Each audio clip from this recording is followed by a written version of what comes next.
social workers, I consider incest in this family. It's with violence in this family. Something's up with this family. Wendi with Charlie. I don't know who pulls the trigger, but there's a very strange relationship between those two.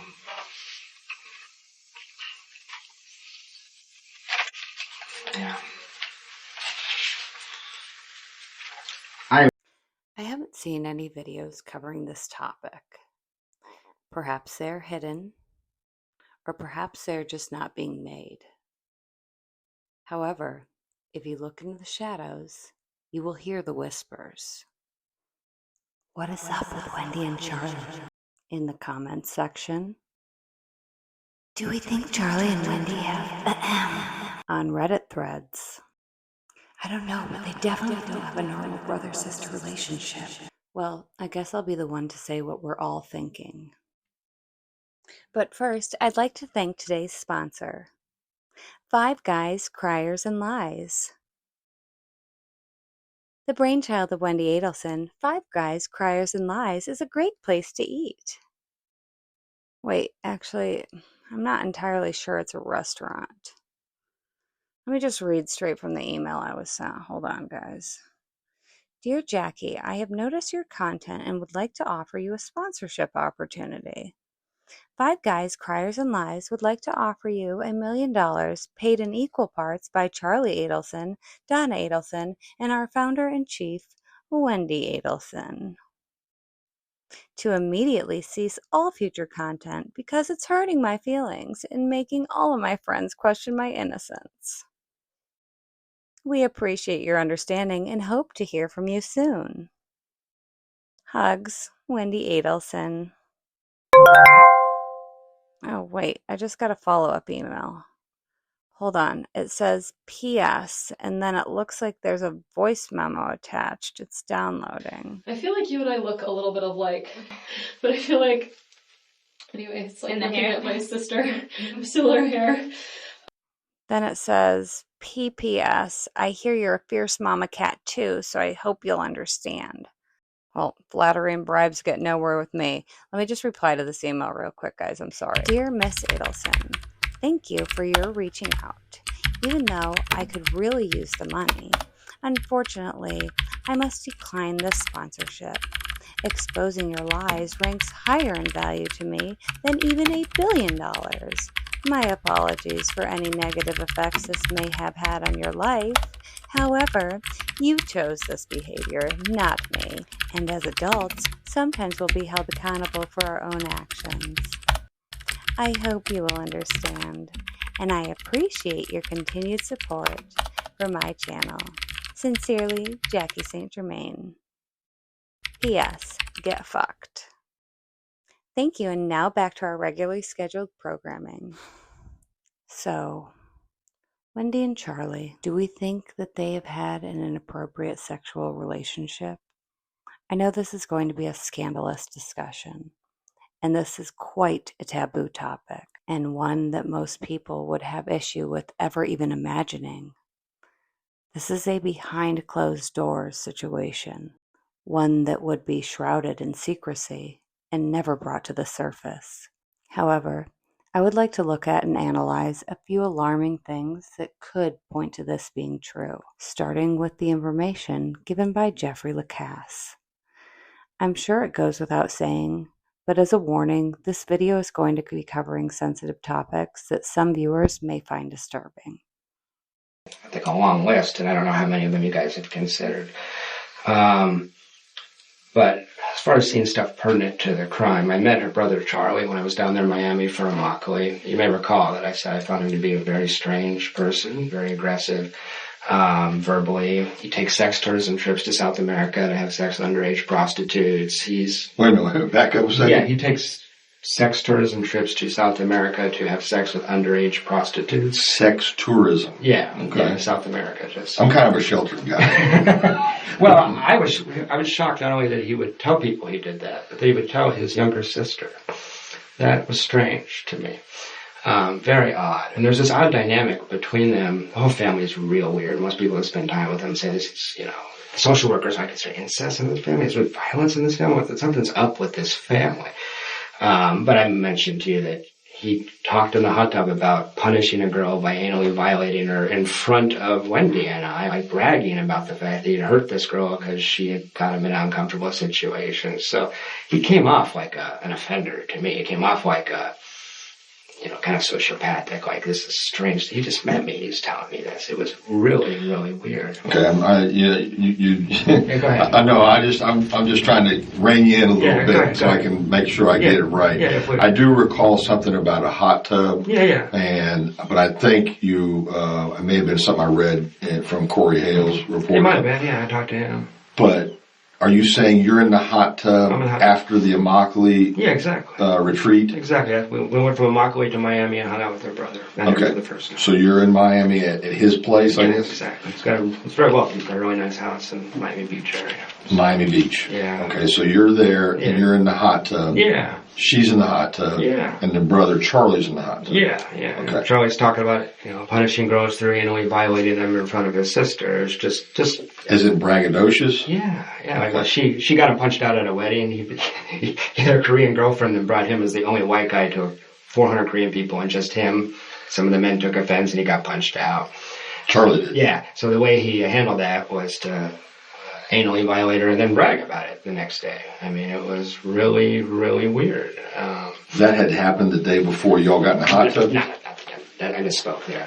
It was pretty recent. It wasn't that day, but It was last month, the last couple of weeks, something like that. So he goes to a Korean wedding as the only Anglo. Yeah, exactly. And some men took offense because he was a date for one of the Korean girls that was at the wedding? Exactly. And he got punched. And he probably opened his mouth or something. He says he got sucker punched, but I don't know. Okay, so he gets... And so his way of getting retribution is the girl that brought him to the wedding is to rape her? Or did not rape. It wasn't rape. It was consensual sex. But he was bragging about the fact that he made it hurt a lot and that kind of stuff. Oh, okay. And that was just... And that was anal penetration he's bragging about. And it's 20 minutes after I met him. I got you. So I'm just like, this is not normal. This is strange. Guys will talk to their guy friends. Although I've never said anything like that. I would never want to hurt a woman. It's, so it's... so it just struck me as very, very odd.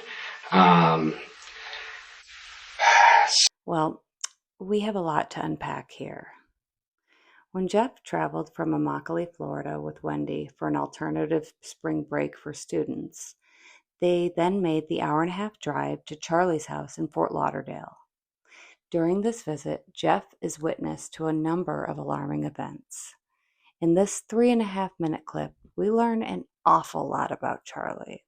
Seriously, that clip is only 3.5 minutes long, and half of it is spent by Isom trying to wrap his head around what Jeff just said. I guess we will work our way up. Saving the worst for last. And you know what a true degenerate Charlie is when the anal punishment is the lightest topic. Charlie brags about anally violating his girlfriend because he got punched out at a wedding.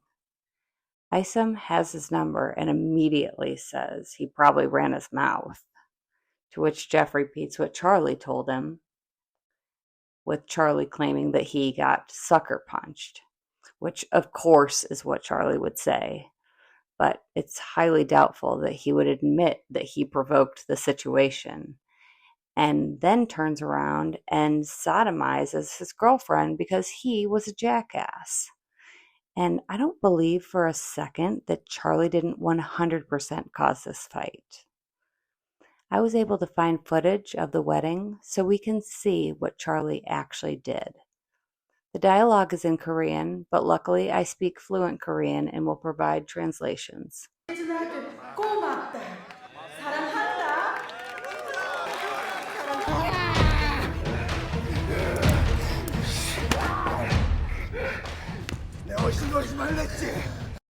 I knew he started it. So Charlie gets hit, and then it's somehow his girlfriend's fault. And the way he chooses to settle the score is not only to physically harm her in a sexual way, but then to further humiliate and shame her by telling everyone this horrific story. And if you know anything about Charlie, you know all that man-child does is repeat himself. So if he's telling this story to Wendi and Jeff the night he meets Jeff, for the record, Lord only knows how many other people he ran his mouth to. I don't know what's more off-putting to me, the fact that he told this to someone he had just met, or the fact that he shared it with Wendi. Actually, I do know. Wendi. Sex is not so much a taboo topic as much as it is a private matter. I do, however, think that forcefully penetrating somebody with the goal of making it painful as a method of punishment is incredibly unnerving. And listen, I am not a prude. I'm not trying to be derogatory against anyone who participates in or enjoys sadomasochism in a consensual adult relationship. In fact, physiologically, it makes a lot of sense, due to both feelings of pleasure and pain activating the exact same areas of the brain, namely the prefrontal cortex, the subcortical limbic structures, the amygdala, and the ventral pallidum. Is there anybody here can tell me where happiness comes from? Mama say that happiness is from magic rays of sunshine that come down when you're feeling blue. Mama's wrong again. No, Colonel Sanders, you're wrong. Mama's right. There's something wrong with his medulla oblongata.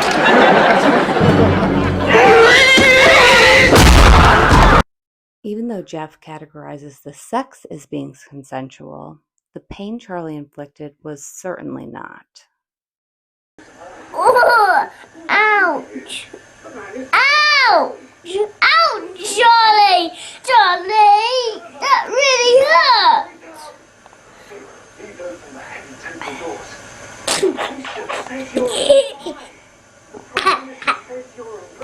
No, Charlie bit me.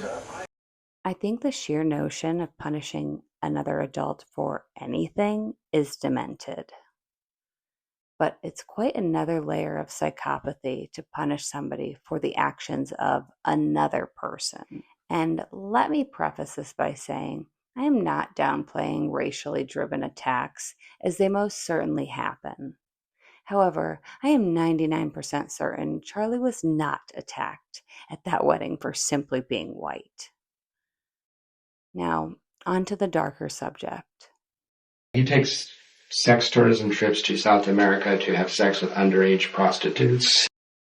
Here's where Charlie crosses the line from sexual deviance to sexual offender. And to be clear, he has not been charged as a sexual offender. But in my eyes, anyone who seeks out children to satisfy their own sexual sickness is 100% a predator and should be treated as such.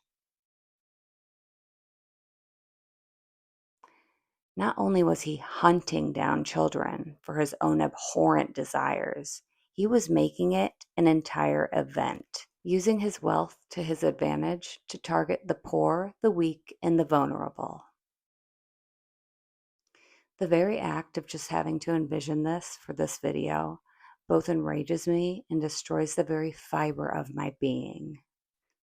To say that getting through this portion of this video was hard would genuinely not even scratch the surface of the struggle I have had with this. As both a mother and a decent human being, facing the actual reality that this exists has been soul-crushing. Diving into the circumstances that help foster the environment for this is atrocious. Hearing the number of people that turn a blind eye to this and allow it to continue is abhorrent. The most tragic piece is the victims themselves, for what they are forced to endure and the lifelong effects it has on their spirit. Keeping them in the forefront of my mind, however, has given me the strength to push forward and shed light on this truly horrific subject. As I sit now writing this script, my heart physically aches. My chest is tight. I'm sick to my stomach. But I must remind myself, if I am having this hard of a time simply learning about this, What about those who have lived this and are still living this? They matter. Their pain is exponentially greater than mine, and they have no voice. Children, babies. So I will speak their experiences into existence because I refuse to become another person who turns away because it is too much or too hard or too painful. If this is too much for your personal mental health, do not hesitate to skip forward or check out of this video. I completely understand, and I will include this timestamp to meet me on the other end. Child sex tourism, which I will refer to as CST from here on out, is an obscure industry where the tourist's primary purpose is to engage in a sexual experience with a child. Since the 1980s, sexual exploitation of children by tourists in developing countries has grown exponentially. When discussed within the context of human trafficking and the sex trade, CST generally receives casual mention and little in-depth analysis. According to the Department of Justice, CST is considered a form of sex trafficking. I found a research paper on this very topic and will be sharing a portion of it with you. Published in 2010, Carmen Zaft and Sarani Tidball did a wonderful job of investigating and reporting this sickening phenomenon.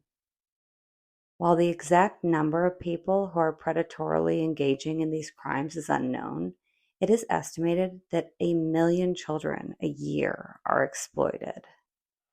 But due to the sheer nature of this act and the secrecy and protection surrounding it, I fear that number could be much higher. Defining CST pressures governments and corporations to identify tourists that prey on society's most vulnerable.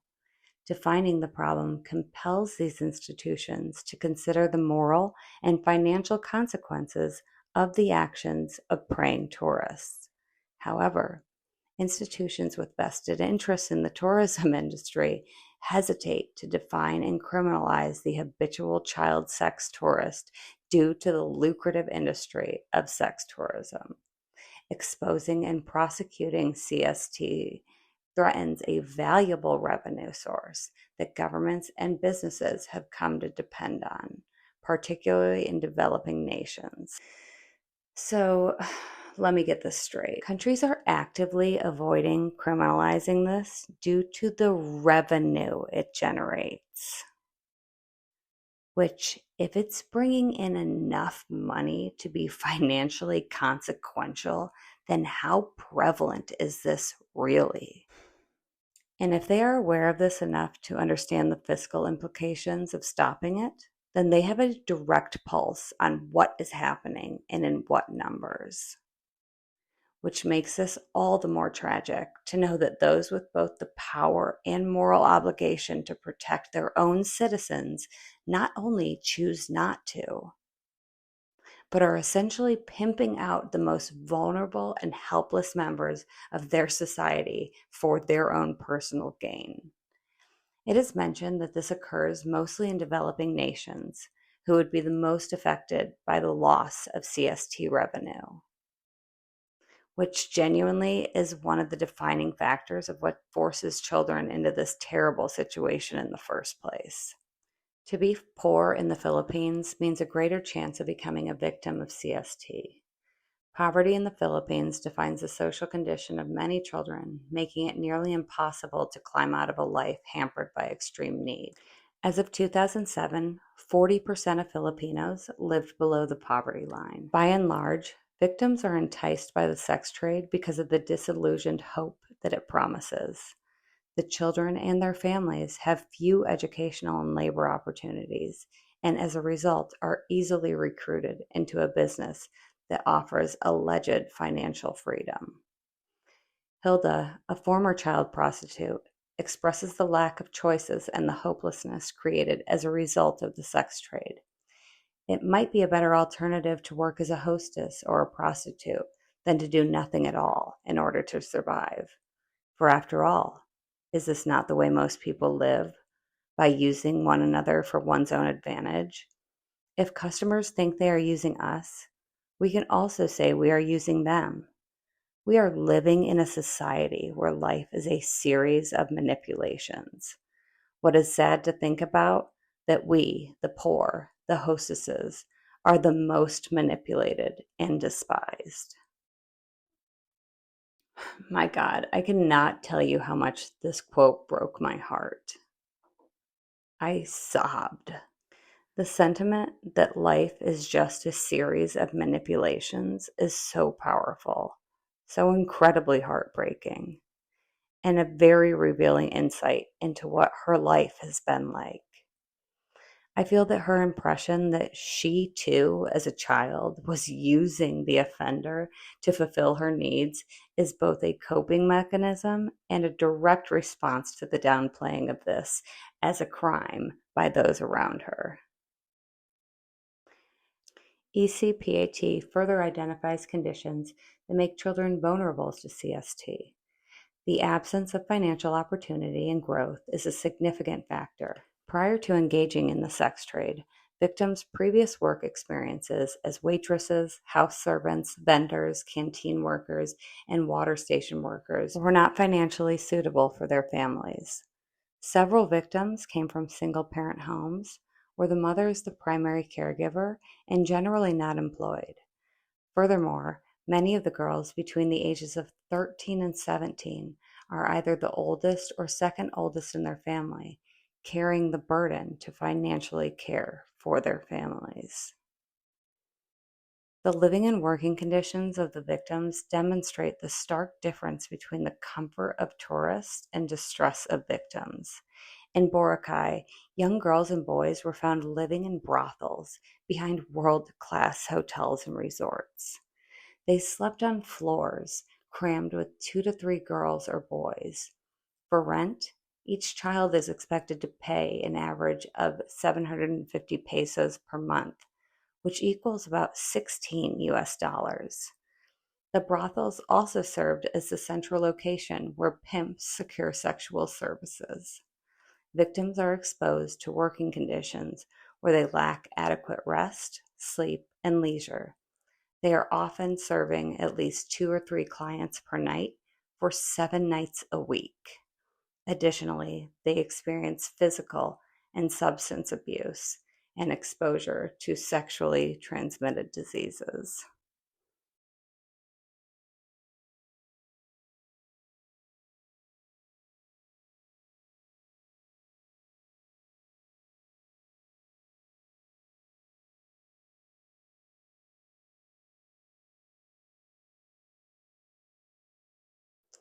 What's the going rate to fly from Miami to the Philippines? And I know we're just looking at the cost of the tickets, but did anyone catch the travel time? 49 hours, 20 minutes. The off-balance of power between the person who has enough resources to travel across the world for the express purpose of abusing children versus the child victims who are living in the slums, sleeping nearly stacked on top of each other, paying $16 a month is staggering. The juxtaposition between a luxury tourist destination with lavish resorts and hotels and the impoverished local community who are living hand to mouth is astonishing.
You remember that guy that I was talking to you about, that he was like a bodyguard to like Justin Bieber and all these like famous people and shit?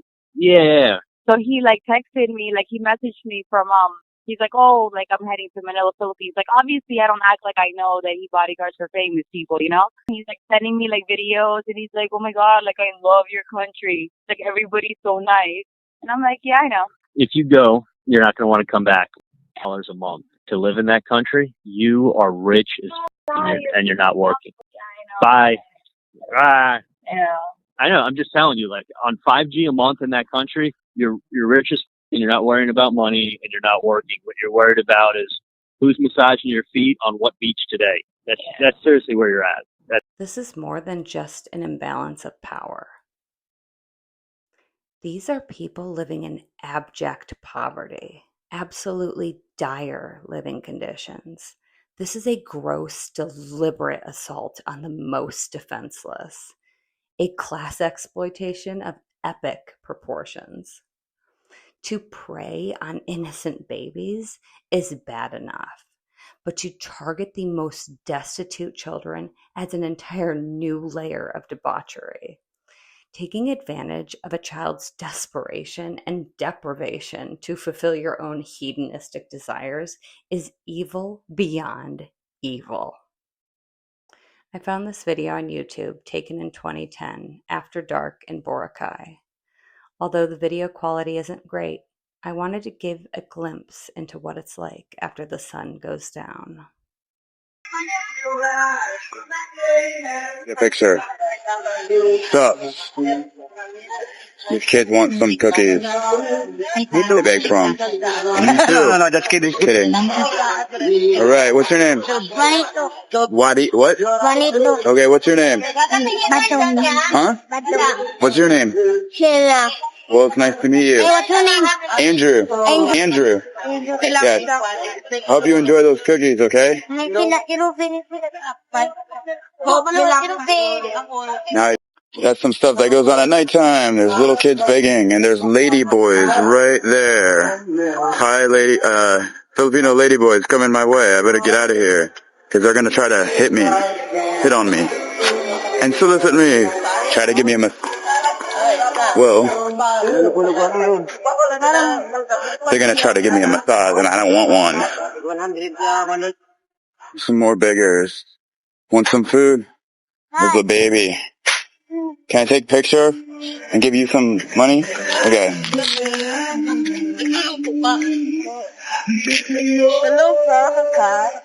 No, what? No, thank you. Goodbye. Hey, buddy. I already gave you. What do you want? Hello? What do you want? Pesos? Food? Okay. Let me see. Here's that. You like that? Okay? Okay, bye. Alright. Gave away all my loose change.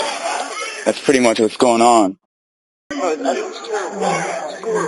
And I'm out of here. Here's more of what you see at nighttime at Boracay. I can never say it right. Okay, so I'm walking around the corner. And Bajing. He's still alive. He's just sleeping. But they don't have a home. So very poor people. Wow, he just fell off. He's a monkey kid. What's your name again? Raymond, yeah. And what's your name, buddy? What's your name, buddy? Ricky. Hey. And what's your name, buddy? Kevin. Okay. Look, another one. Yeah. There's another kid right here. Alright, you guys are crazy. Get down. I want to take a picture. Get down. Me. Are you? Me. Okay, get down. Get down. Take a picture. Down there. Take a picture of these crazy monkey boys. There's a kid up there. I can't see him, but he's up there. Well, I can see him, but the camera can't see him. Hey, get down. I'm going to take a picture. And they're still going at it. Come down. Down. Come on. There he is. These are local kids, and they always beg for food, and I bought them cookies yesterday and balut, and then I told them the gospel. They're just little kids. And they're wild, and they're on their own. Okay, let's take. While those who need the most protection are ignored and neglected, the perpetrators of these crimes are supported and encouraged by other entities who are there to both facilitate, encourage, and even profit off of this. To facilitate CST, travel agencies exist with the sole purpose of administering tour packages for CST. For example, the now defunct tour agency, Big Apple Oriental Tours, served as a travel liaison by making negotiations and introductions for the tourists to the destination country. It is estimated that approximately 25 agencies like the Big Apple exist in the United States. Furthermore, magazines targeted to pedophiles and pornographers market CST. The following is an excerpt from the Japanese pornographic magazine Lolicon marketing CST in the Philippines. Manila and Cebu are the treasure lands of girl prostitutes. If you want to buy young girls but cannot afford to go to Thailand, Manila is the best place to go. Night entertainment in the Philippines is one of the most pleasant ones in Southeast Asia. Filipinas are full of hospitality, ranging from services in bed to serving food. Pro-pedophile group North American Man-Boy Love Association, known as NAMBLA, also serves to accept and promote CST. The following is an excerpt from the NAMBLA Bulletin on the issue of tourism. Weigh the pros and cons of becoming involved yourself in sex tourism overseas. Seek and find love from American boys on a platonic, purely emotional level. For sexual satisfaction, travel once or twice yearly overseas. You might get arrested overseas for patronizing a boy prostitute, but the legal consequences of being caught patronizing a boy prostitute in a friendly place overseas will be less severe. I think one of the draws to this, other than the belief that the legal consequence will be less severe, is the fact that these child victims are called child prostitutes. The terminology alone suggests that these children are no longer victims, but willing participants. Because you can't be a rapist pedophile if your victim offered the service. And if you're simply indulging in a service that's already being offered, you can then absolve yourself of the crime. And you don't have to look into the mirror and see what you really are. A pedophile. The general public's perception of a pedophile as a repugnant or psychotic criminal is not entirely accurate. The average pedophile is a middle-aged professional who is most likely married and involved in a community or religious groups. This individual plays a respectful role in society in order to disguise their true activities. It is not uncommon for pedophiles and CSTs to be educators and intellectuals, and those who are considered upstanding members of society. For example, Peter Metzler was an official of NAMBLA who championed child pornography and child prostitution. He was also employed as a high school teacher at Bronx High School of Science physics teacher.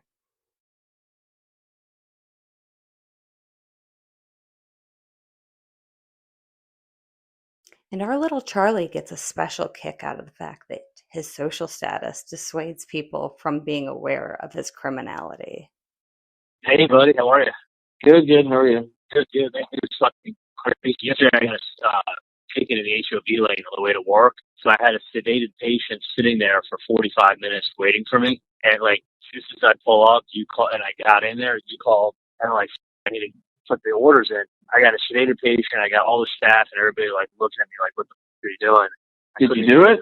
No, it didn't matter. It never hit those points anyway. No, but it definitely hit 97 and 96. Yeah, I would have sold 5,000 shares. Yeah, it's still, you got to chip away at it, But all right, no, but I understand. Look, I'm just trying to help you out, I know, and I'm grateful as can be. That's the one thing that sucks about my job is when I'm in my office, I can do what I want. I can go in the back and say, listen, I'm making a phone call for 15 minutes. Don't bother me. When I'm in someone else's office, it's like I'm the employee. I'm just wearing the employee. I make a lot of money, but I'm wearing the employee hat. And it's like, you know what I'm saying? Yeah. No, dude, I get it.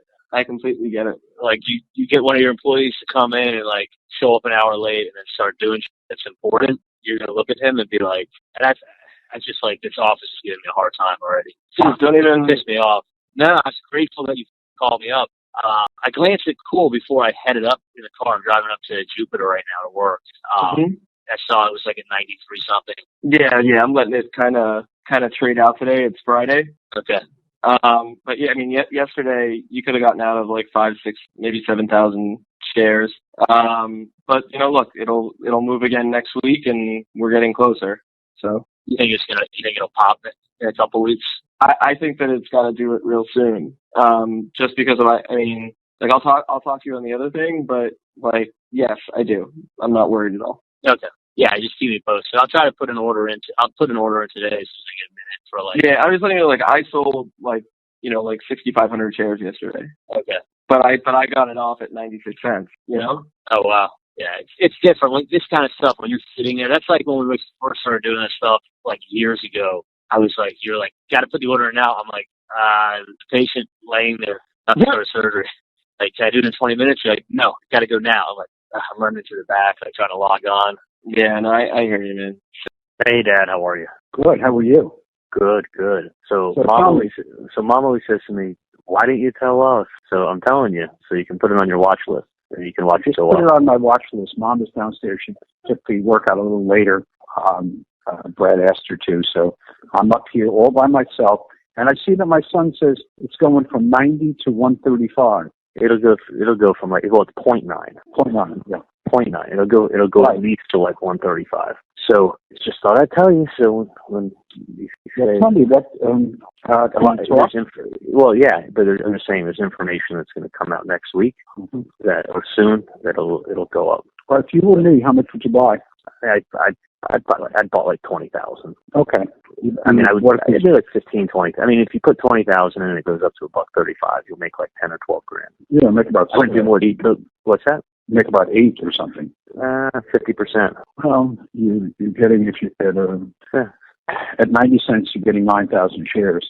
So, well, just half of 9,000 shares. 45. So 45 is 135, and yeah, it's about 90 to 45 is 50%. Exactly on the nose. So tell me, I mean, like, you buy it through Steinberg, or how did you buy it? Well, yeah, you can buy it through Schwab on your Schwab account. So unless you don't have money that you can trade with. Oh, the money that I have is all controlled by Steinberg. Yeah, so they get a fee on it. Well, it's minimal. It's probably bullshit that they charge you, even tried charging you to manage your cash position. Well, remember in the beginning when I called them out on that? That's like the oldest trick in the book. Like, well, we have to use the cash. Like, really, you charge me a % interest on cash that's sitting there? No. Mom just walked in. She wants to talk to you. Hold on. But anyway, it should go up. So I bought some last week. All right. So I will buy 20,000. Charlie has a stock that he wants me to buy. So it's going to go up 50%. But this is the thing. You don't put it in at market order because you may not even get it because of the volume. So you can only buy. I think it's only trading like 40,000 shares a day. It's 40 to 50,000. So there's supposed to be information that's going to come out either this week or next week, and it'll pop. But you can only, you don't want to get yourself too many shares because the problem is if it's only trading, you can only offload what the volume allows. Right. Well, it's $20,000. You get what? 18,000 shares. No, the volume said it's 40,000. That if the share price is less than $1 and you buy $20,000, you're going to get like 22,000 shares, less than $1. Right. The other one. Okay. So, but anyway, it's a pretty good source. So. All right. Hello. Hello, Charlie. Hey, Dad. How are you? Pretty good. I'm sitting in front of the Baumgartner Auto Tag Agency on Northwest 36th Street, and I was planning on going in now to register the car. Oh, okay. Yeah, go ahead and do that. Are you going to be back at the house before 4? Yes. Okay. Call me because I'm going to tell you how to sell some of the shares of that Cool that you bought the other day. Okay. Because basically some news came out today pushing the stock higher. But my friend thinks it's going to, take some profits when it goes higher, and then you could always buy it when it dips down again, and then you'll make some money off of it going higher today. You'll make like $2,000. Oh, good. Okay.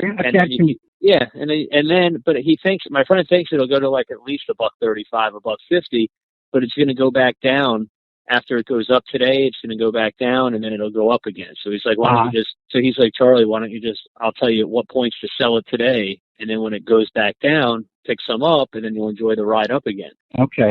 And you'll make like about $2,000 or so, $1,800, $2,000 roughly. That's great. So it's up almost 8% today. Yeah, I have my doubts about this car. They really screwed up. What happened? Darren sold the car to Ryan, and Ryan. Ryan sold it to Darren. But Darren said when he went to the tag agency, they just handled it. He said it wasn't an issue. As long as the VIN number is correct, that's all they care about. Okay. Yeah, the VIN number is correct. Yeah, you said the other part that it wasn't. He said don't bring it to their attention, but let them deal with it. Just go in a tag agency and pay them. It's worth the $75 or whatever they charge to take care of it. Yeah, they also charge the tax. Because they have to go in there and pay the tax for you. Yeah, 7%. You want a license plate and a tag. Yeah, I need a license. Yeah, I'm sorry. So one thing that Jerry taught me, one of the things you taught me is when you get pulled over by a cop, you tell him you work at Broward General, and you'll always get out of it. So this morning, I'm driving in the HOV lane with limo tint on my car. I get pulled over by FHP without a driver's license. Oh, sweet. And I got let off with a warning because I worked at Broward General. Let me ask you something. Yeah. What car were you driving? Mercedes. Okay. You had no driver's license with you? What had happened when I took the boat out on Sunday, I didn't take my wallet. I just took a credit card and my driver's license and jumped on the boat. So I was out there. I'm like, here, Clint, hold on to this because I didn't want it falling out of my pockets. And he had like a zipper on his pocket. So I never got my driver's license. Hey, it's not a big deal. I got let off with a warning. I said, listen, I work at Broward General. I'm running late. And he ran everything. He's like, let me go. Okay. When are you getting your license back? Tonight. I was going to do it last night. I just got home so late. Yeah. All right. But are you working? Are you working today? Yeah, I've got 20 minutes to eat lunch and get back to work. Okay. So call me later, but the stock's up like 8% today. I thought you'd be happy. Oh, great. Oh, I'm very happy. Yeah, so you just made, you make like $1,500. Okay. But still, so I always feel $1,500 is more than I had, yesterday. Yeah. So that's the way I look at it. Well, listen, it's always more comforting to buy stock when you know what's going to happen before you buy it. Yeah, well, that's how these penny stocks evidently operate. Well, put it this way: there's a very small group of people who know what's going on before it happens. The rest are just following their They call scanners, and they pick up the trends, and it shows the activity, and they try to get in and get out, and it's all computerized. Yeah. So some people actually know. When you know news that's going to happen before that comes out, it's a whole different ball of wax. All right. Well, you know what? Let me get this car registered for you at your address, and then I'll. All right. I'll call me later. Okay. All right. Love you. Bye. Did you mail my ticket in for the? I did both of those tickets. It was like at least a week ago. I've gotten out of 2 speeding tickets also in the last 3 weeks also. Oh, Jesus. You know what I do? I work at Broward General in the ER.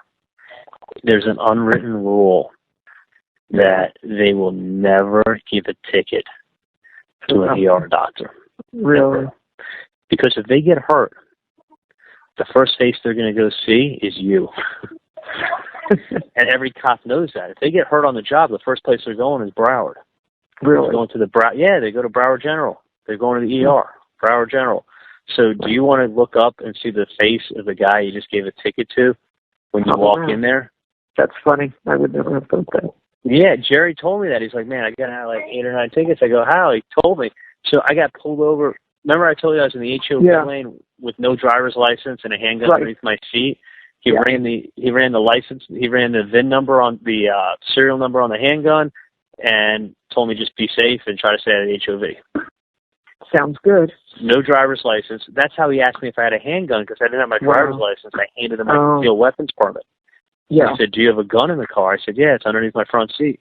He goes, can you step out of the vehicle? So I did. But illegal tint, gun underneath the seat, and no driver's license.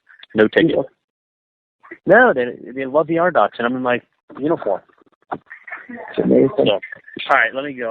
I'll talk to you later, okay? Okay. Thank you. I love you, honey. Bye. Dude, you want to hear the funniest thing? I got pulled over by a cop yesterday, right? I don't have my driver's license because I was on the boat with Why? on Sunday. I was on the boat playing on Sunday, so I'm like, dude, hold my license because I didn't want to fall on. He had So he had it. Whatever. He So had it. I'm in my car. I've got my limo tent.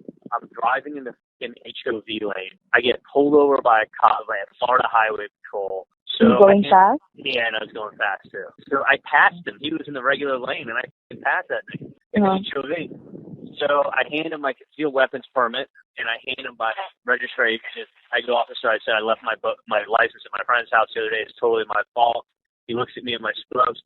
He goes, what do you do? I go, I'm an ER doc at Broward General. He goes, okay. He goes, you lie. He goes, do you have a weapon in the vehicle? And I say, yes, I do, sir. He goes, where is it? I said, it's underneath my seat. I said, but I'm not going to reach for it. I go, can I get out of the car and let you get it? He goes, yes, thank you. It's a good call. So I got out, and he ran everything, and he goes, okay, you come back in the car. He took the bullets out of the gun, came over, handed me the bullets, and he goes, here you go, sir. Okay. And he goes, I was totally at fault. I said, I'm just late to the hospital. And he came back over. He's like, I apologize. It's just taking a while to run the serial number on the gun. He's like, can I have your social? So I gave him my cell phone number first. I'm like, wait, no, that's my cell. He's like, yeah, I figured that. He's like, what's your social? So I tell him my social. He comes back. Yeah, nigga, you're cracking, huh? You're getting scared? And he's like, he goes, all right. He goes, listen, just drive carefully. Try to stay out of the HOV. He goes, I'm just writing you basically it's a $10 ticket for not having your driver's license. I go, officer, be safe today. He goes, thank you, sir. And we shook hands, and he said, have a great day. Well, why do you take out bullets? Because that's what cops do. Have it loaded. When they hand you a gun back, it's just standard procedure. Like, he pulled over a guy, and the guy had a gun on him, motorcycle guy. He said he said they teach you. You take the gun, and they'll actually... You have to unload it. Unload it, and when you hand them back a gun, you always hand them back a just either unloaded or assembled gun. That way, you don't hand them a gun, turn your back, and then you're and then you get shot up in the back. Yeah, so that's true. I mean, it makes sense. So Scott said one time he took a guy's semi-automatic pistol, he took it apart in 10 pieces and handed it back to him. And the guy's like, "What the? You took the whole thing apart." He goes, "Well, you can have someone put it back together. You don't hand someone a gun and turn your back on a stranger." Yeah, of course.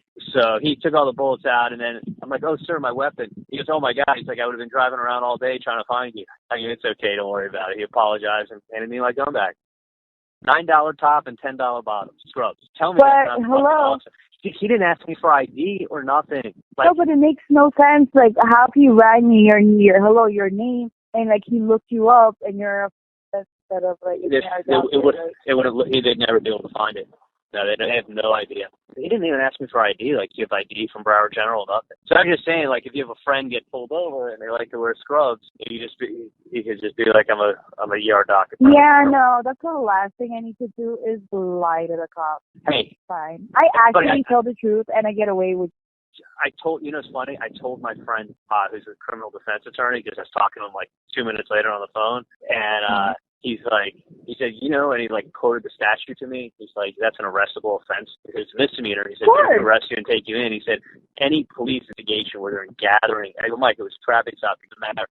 Any false doesn't matter. You're stupid. You can't give a false. Yeah. You can't give anything false. Come on, you should know that. You see, this is the stuff that some people don't know. It takes about but I look so good in my better off. But I look so good in my scrubs, and he knew it too. Yeah, but I have a blood in the car and a blood in the compartment, and this was a couple of years back, and somebody has a record. I know. They look at me, and he got away because they look at me. They're like, "Damn, she's in her scrubs," because I was working in Mount Sinai, and I was like, "I don't know what weed smells like a complete idiot." I don't know what cannabis is, and I remember you telling me the story. They tore it up and they put it in the store. I'm like, he's like, man, if that was me, I would have been locked up. Yeah, I'm not gonna exactly. But to me, I know it's better for me to say the truth. That was a lie, right? I told you I lied in my first and second trial to save myself. Well, did you lie? Yes, sir. You lied when you testified that you knew nothing about Wendi Adelson's divorce. Yes, sir.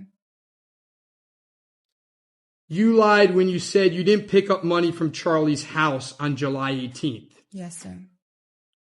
You lied when you said you knew nothing about stapled cash. Yes, sir. You lied when you said you didn't bring the money to Sigfredo or Luis Rivera the next day. Yes, sir. You lied again when you said you worked as a personal assistant for Charlie, right? Yes, sir. You lied repeatedly when you tried to discuss what had happened, what was being spoken at Dolce Vita, correct? Yes, sir.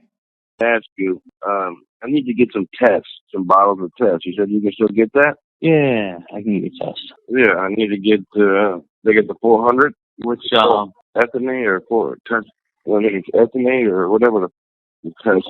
Cypionate? Cypionate, yeah. The 400, they had the 250 and the 400, the stronger one. You want the test 400? Yeah, test 400. It's oil based, right? Yeah, where you shoot the syringe, needle and little thing. I don't know how much is the bottle. From a while ago when I asked him, I want to say it was somewhere like 90. Well, it used to be 50, so find out again if it's 75 or 60. But let me know, and then because I probably need 6 bottles. So test 400. Test 400. Yeah. All right. Let me call him. Let me know. All right. You want 6 bottles? What? 6 bottles of test 400. Probably 6. Yeah, 6 bottles of test. Is that 400. the name test 400? Or is it like test cypionate or? No, it's just testosterone 400. You should know what it is. Just testosterone 400. It might be cypionate, but it's testosterone 400. All right. He'll know what it is.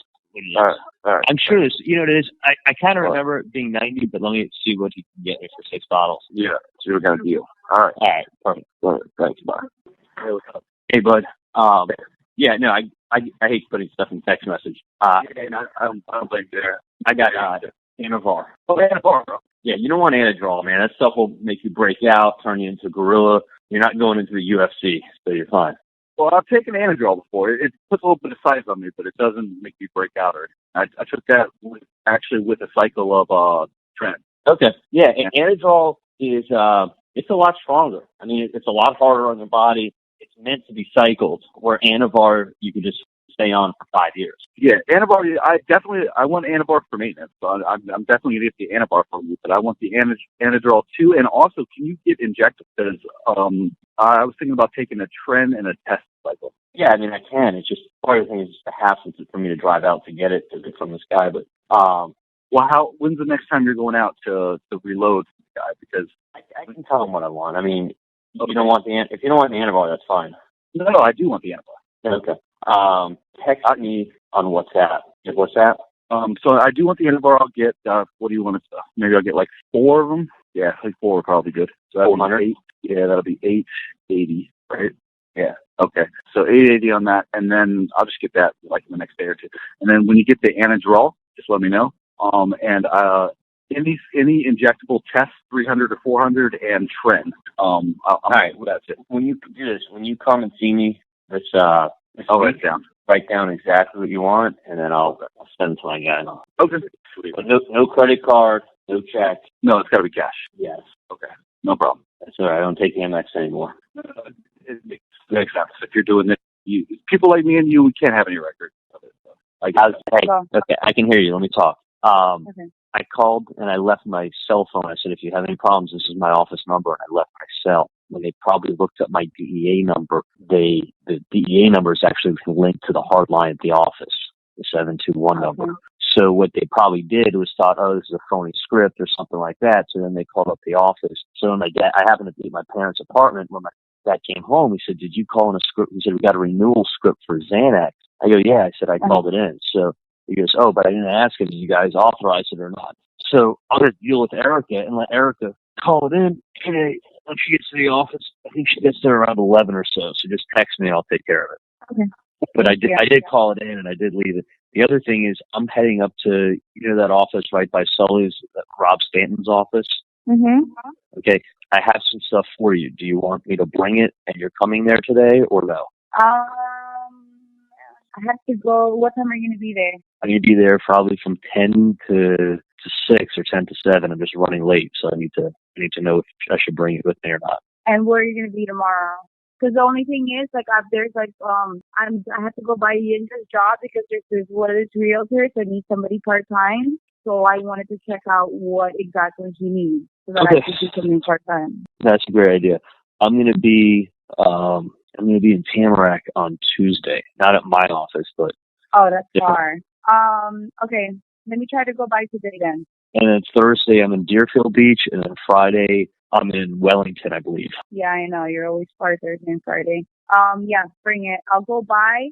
I'll probably be around there like around 3-ish, because I told her I'll come by like at 1, so I don't know how long it's gonna take. Yeah, it's just paperwork for you to sign, like always. Okay. All right, I'll see you, kiddo. Text me when Thank you're on you. your way, but I'll act on it right now. I will. Okay. All right, you got it. Thank you for calling Dr. Adelson's office. This is Erica. Can I help you? Hey, Erica, how are you? I'm good. Good. I called in a script yesterday for Katie, and then I heard they called the office to validate it. No, they sent they fax. Sent the fax. Okay, did you validate it for her? I was waiting to see what Dr. Adelson was going to. So just send it back? Oh, yeah, of course. Yeah, send it back. Well, check with me. Don't. My dad told me about it. I'm like, yeah, I called it in. Yeah. He said hold off before I do anything. So that's why I didn't. All right. Go ahead and validate it and send it back. I mean, anytime that they come for her, I can, though, right? Like, yeah, of course. 100%, without a question. Just check with me, though. It's not called in under my dad's name, so what's the problem? Okay, let me send it. All right, thanks a lot. What's going on? I don't know if you remember her. She was this. I don't know what she is. I think she's Hispanic or something. But she was this lady, and you took out a number 9 in front, and then put in a bone graft. Okay. It came. So she was very pushy on the phone and wanted me to write, what anesthesia she got. And we haven't heard anything about this for like 6 months, okay? And there hasn't been any mention of any reaction or anything like that. We never got any kind of a call on that at all. Can I tell you something? There is no allergy to epinephrine. I would worry. It's why she's going to threaten to sue or something. No, I don't know what she's going to do, but or maybe even nothing. But we never heard anything from this, and it may be nothing. But I want to keep you abreast as to what is going on. I got the easiest thing. How about tomorrow after work, I meet you. We've got paper charts. And what we're going to do is we're going to write up a new chart for her. And she's going to get Lipivacaine in that chart. Yeah, well, unfortunately, I can't do that. And I'll tell you why. That's why I tried to call and left text messages and went right to voicemail, called your office. And that was within 1 hour. Yeah, well, she called us and She's a little. I would not have sent that. You got to let me know. You don't have to send it the same second I call you. I mean, now it's going to be a voice complaint. Thanks. I mean, you got to. I don't know what it's going to be. I really don't. They're going to try to figure out a way to get some money back or go to the board. I mean, that's right. You got to give me more than an hour if you don't get a hold of me before you send records out. It's not a record. I didn't send a record. Oh, you just texted. You didn't send a copy. No, I didn't text it. No, she asked me, and this is what I said. I said on 11/11/15, according to his record, Dr. Adelson okay, accept the king. Well, you read it wrong. That's fine. And what I want to rewrite the chart, and you can always say you read it wrong, or you wrote septicine, but you meant to write Lipivacaine. That's it. That's irrelevant. You're not the doctor that did it, and you're just texting off of the. You were thinking of something else. You misread her. Well, hopefully it's nothing. I don't know. I mean, I don't. I would like to rewrite her chart because it sounds like she's going to be an issue. I mean, first of all, there is no allergy to epinephrine. Epinephrine is occurring in your body naturally. If I pull out a knife and show you with a knife, what's going to happen? Your body's going to release a bunch of it. Let me see something here. There's more that when I tell you the board of dentistry is going to knock on your door is released to your body through the carpule. It's adrenaline. That's all epinephrine is. There is no allergy to epinephrine. That's why they used it in every single carpule. what happens sometimes is if someone has tachycardia and you give like six of them, and they get that little flutter to their chest and a little more adrenaline. Usually, it's really just from them seeing the needle. But that's all. Well, I don't know, Charlie. I don't know what's going to go on here, man. It sounds like they're playing games of some sorts. I mean, obviously they're getting the crown cheaper. Now they're going to see if they can figure out a way of getting the other thing she said, which is a bunch of is she called up and she said that nobody explained to her about that she was having a tooth taken out and that she's in the front and that she was going to have to walk around with a flipper for 6 months, and that's a bunch of crap. We don't take any tooth out with explaining what's going to happen, So that's a bunch of. But yeah, and then did she sign a consent form? This is one other problem. Okay, Junior. Okay, when she took this chart and she's supposed to do this woman signed the pregnancy part of it, or did not sign under the consent. There's 2 places to sign, and she signed the one above rather than the one below. Yeah, but she also knew it. Did she also pay? What did she pay that day? What did she pay? No, she paid everything. Okay, so what did she think she was paying for? And like, what? I mean, how many years ago was this? No, this was November of 15 that we did this. Okay, so 8 months later, she's realizing that she came in an office and was charged. I mean, that's the way to think. Yeah. So anyway, I don't know. When she didn't write no epinephrine in here, but what I did is. Okay, so she didn't write. She's allergic to epinephrine in your chart. No. Okay. I got it written in red. No epi up here, but. But she didn't write like on health history or anything like that. No, she didn't. All right, then that's not. Then you're fine because I would just take a stick off the chart. Well, it's not a sticker. I wrote it in red. Okay, and I can see if I can erase it. Well, no. We'll figure it out. I'm not worried about anything. We don't have to change anything with the charts. Just let me know if you're going to have to give her a copy of the chart. And okay. I can always call her up. It's super nice on the phone and tell her, give me the number of your doctor. I'll get him all the parts. We'll help him out. I'll get him a torque wrench. Make it so she really gets it. Everything looks beautiful when she's done. All right. Yeah, just be super. It's harder to see someone when you're super nice to them. Yeah, well, I don't know what. Well, I was very nice about it when I did this, but I think that what she, I'm wondering if, because we never heard about any kind of reaction or anything. So, I would have thought they'd tell us if she had a reaction. She would say that, and there hasn't been any discussion of that at all. It's been like 6 months or something like that.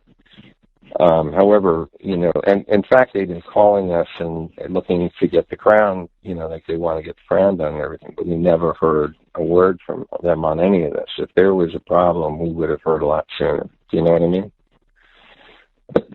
So the only reason I would think that they're asking for the name of the anesthesia, I'm wondering if it's maybe because they want to use it again.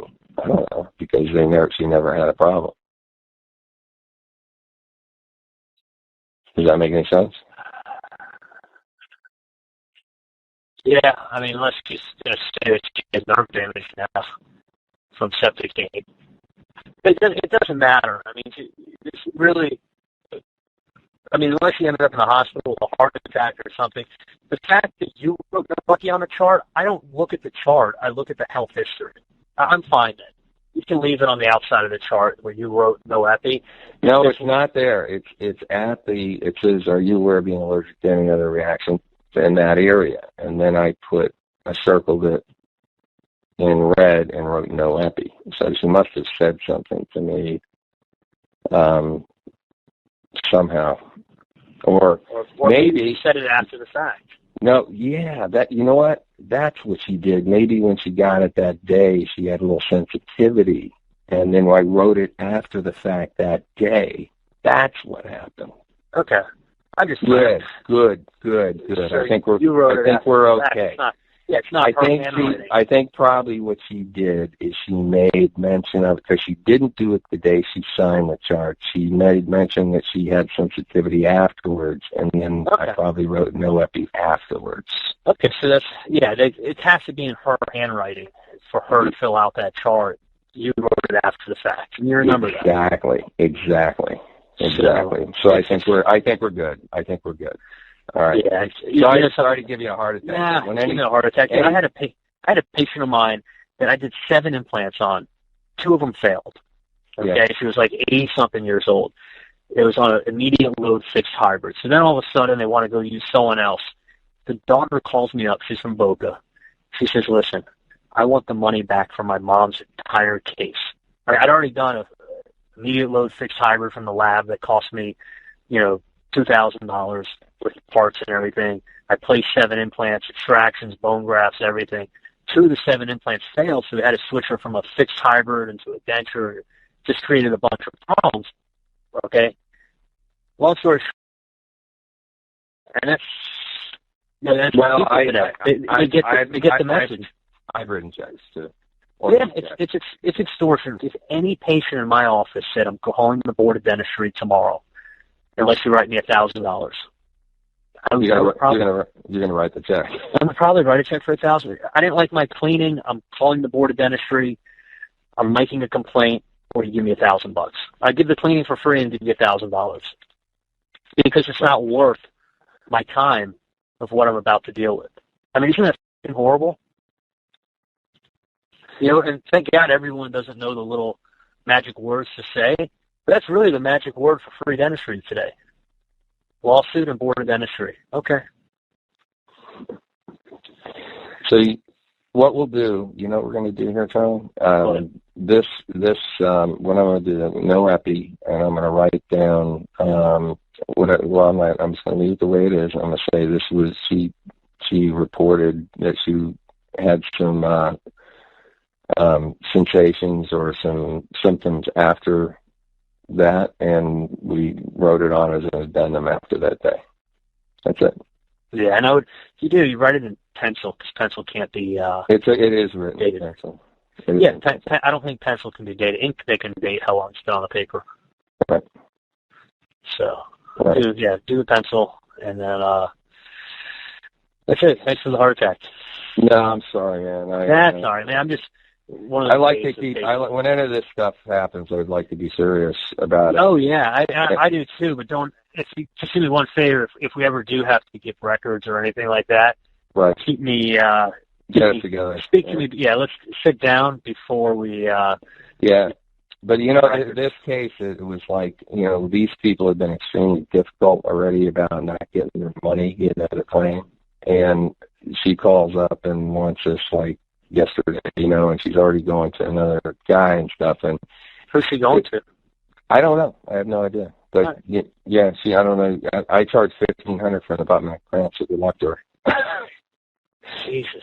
Yeah. I don't know where she's going, but it's Yeah, and I could call up and say, just be super nice and help her get the parts, and just let her know every system's different. So put me in contact with the doctor. I would just leave it, honestly, because I think the more contact you have with her, the worse. And I just gave her exactly what she did, and I didn't mention how many cartwheels or anything. I just said administered septicane prior to extraction and bone graft for tooth number 9 implant placement number 19. If I can be of any further assistance, please let me know. Okay.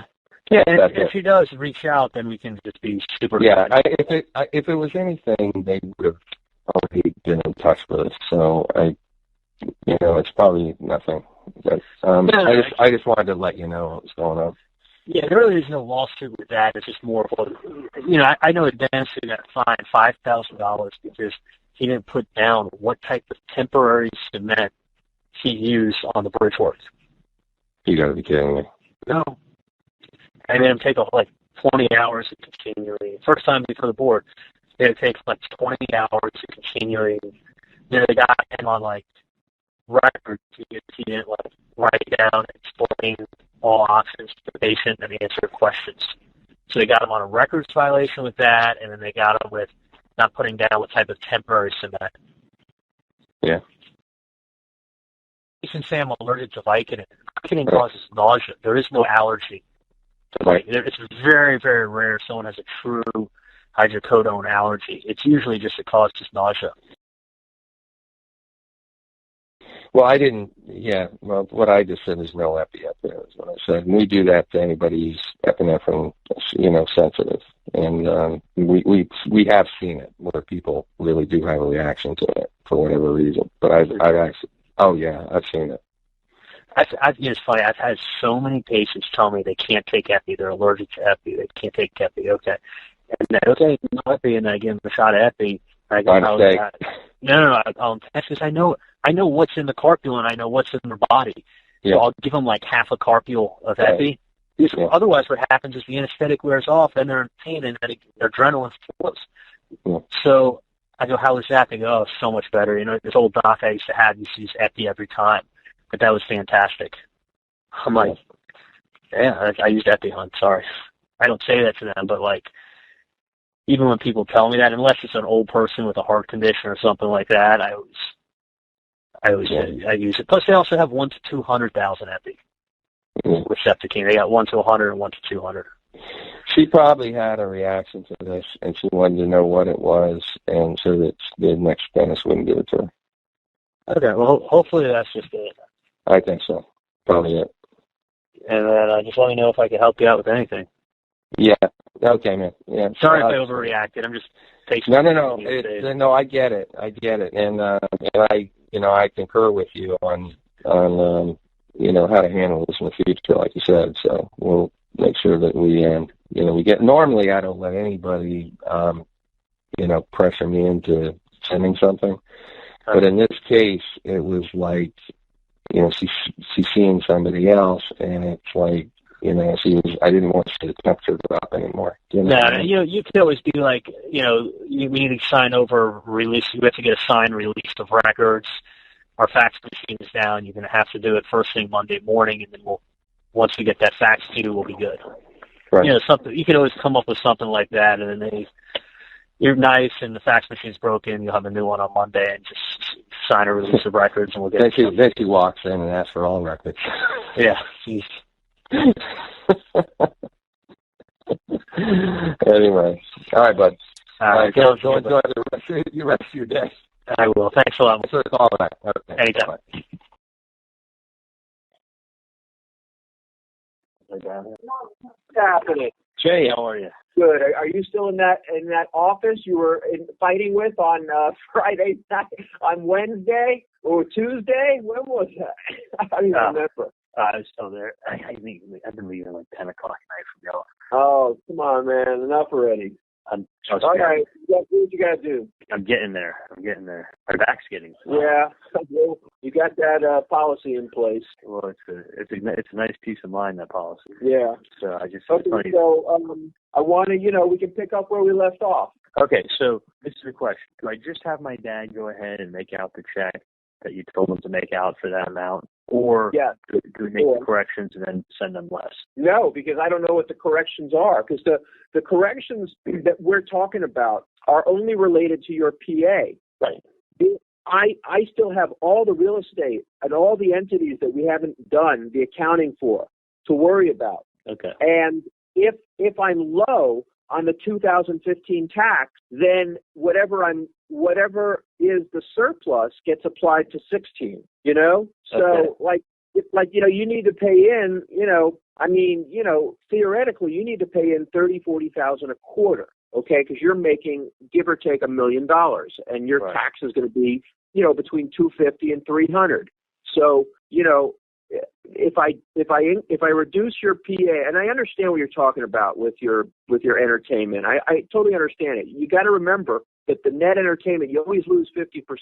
So if I took 50,000, you only get 25. If I took 100,000, you get 50. Okay, so I can show you, when we have time, I can show you what some other businesses, other professionals, lawyers, doctors do. percentage wise, so you can see how you're going to fit in. And I know you want to be aggressive, and I have no problem with that. Okay. And the only reason why I say mine's a little different in that I have 25 offices. Right, I understand. You have no physical, yeah, you have no physical office. I totally understand that. But if we ever do have an audit, something that would throw off a diagnostic. So I always want to try to avoid that. But yeah, I want mine to smell test, but I don't want it to look like I'm a Boy Scout. No, we're not Boy Scouts, dude. All right, so that. Okay, I just Charlie, making sure. I had you pay in 198 last year. Okay, so we're down to 110. So we're not doing bad. Okay. For your attention. All right, man. So we're going in the right direction. I promise. But that's 110. But I'm still paying other stuff too on top of that, quarterly, right, or monthly. This is monthly is your salary. When your salary comes out, you're paying tax, Social Security withholding. But this is a combination. You're paying the first quarter 2016 and the extension for 17. When you did this payment last year, it was 198.5. Oh wow! Okay. You're doing a better job. Yeah, I did. All right, Charlie. All right, I'll tell my dad to go mail that check in, and yeah, tell him to mail it. Make sure it don't bounce. Okay. And I'll be in touch with you. Okay, so we can do some sitting down time again. Okay. Okay. We're due. Well, definitely. We're in a couple weeks when things calm down a little bit. Yeah, man. Perfect. Okay. Sounds good, Jay. Okay, Charlie. Take care, bud. You got it. My pleasure, buddy. Anytime. Bye. So, what made the list? Insider stock trading, criminal impersonation, driving in the high occupancy vehicle lane without a passenger, unlicensed operation of a vehicle, speeding, possession and sale of anabolic steroids, writing a prescription outside of the course of a professional practice, falsifying medical records, tax evasion, and much, much more. The entire family operates on the assumption that their wealth and social status gives them liberty to violate the law, believing that they will either be assumed innocent due to who they are or to be able to buy their way out of any issues thanks to their wealth. The country's tourism industry is growing, fueling the need for more prostitutes. In 2005, male foreign tourists comprised of approximately 61% of all visitors. International visitor arrivals steadily increased at an average of 14% between 2004 and 2006. The projected increase for the arrival of foreign visitors is expected to reach 18% by the year 2010. And in the top 10 countries of foreign visitors, guess who is number one in the greatest amount of tourists? The United States.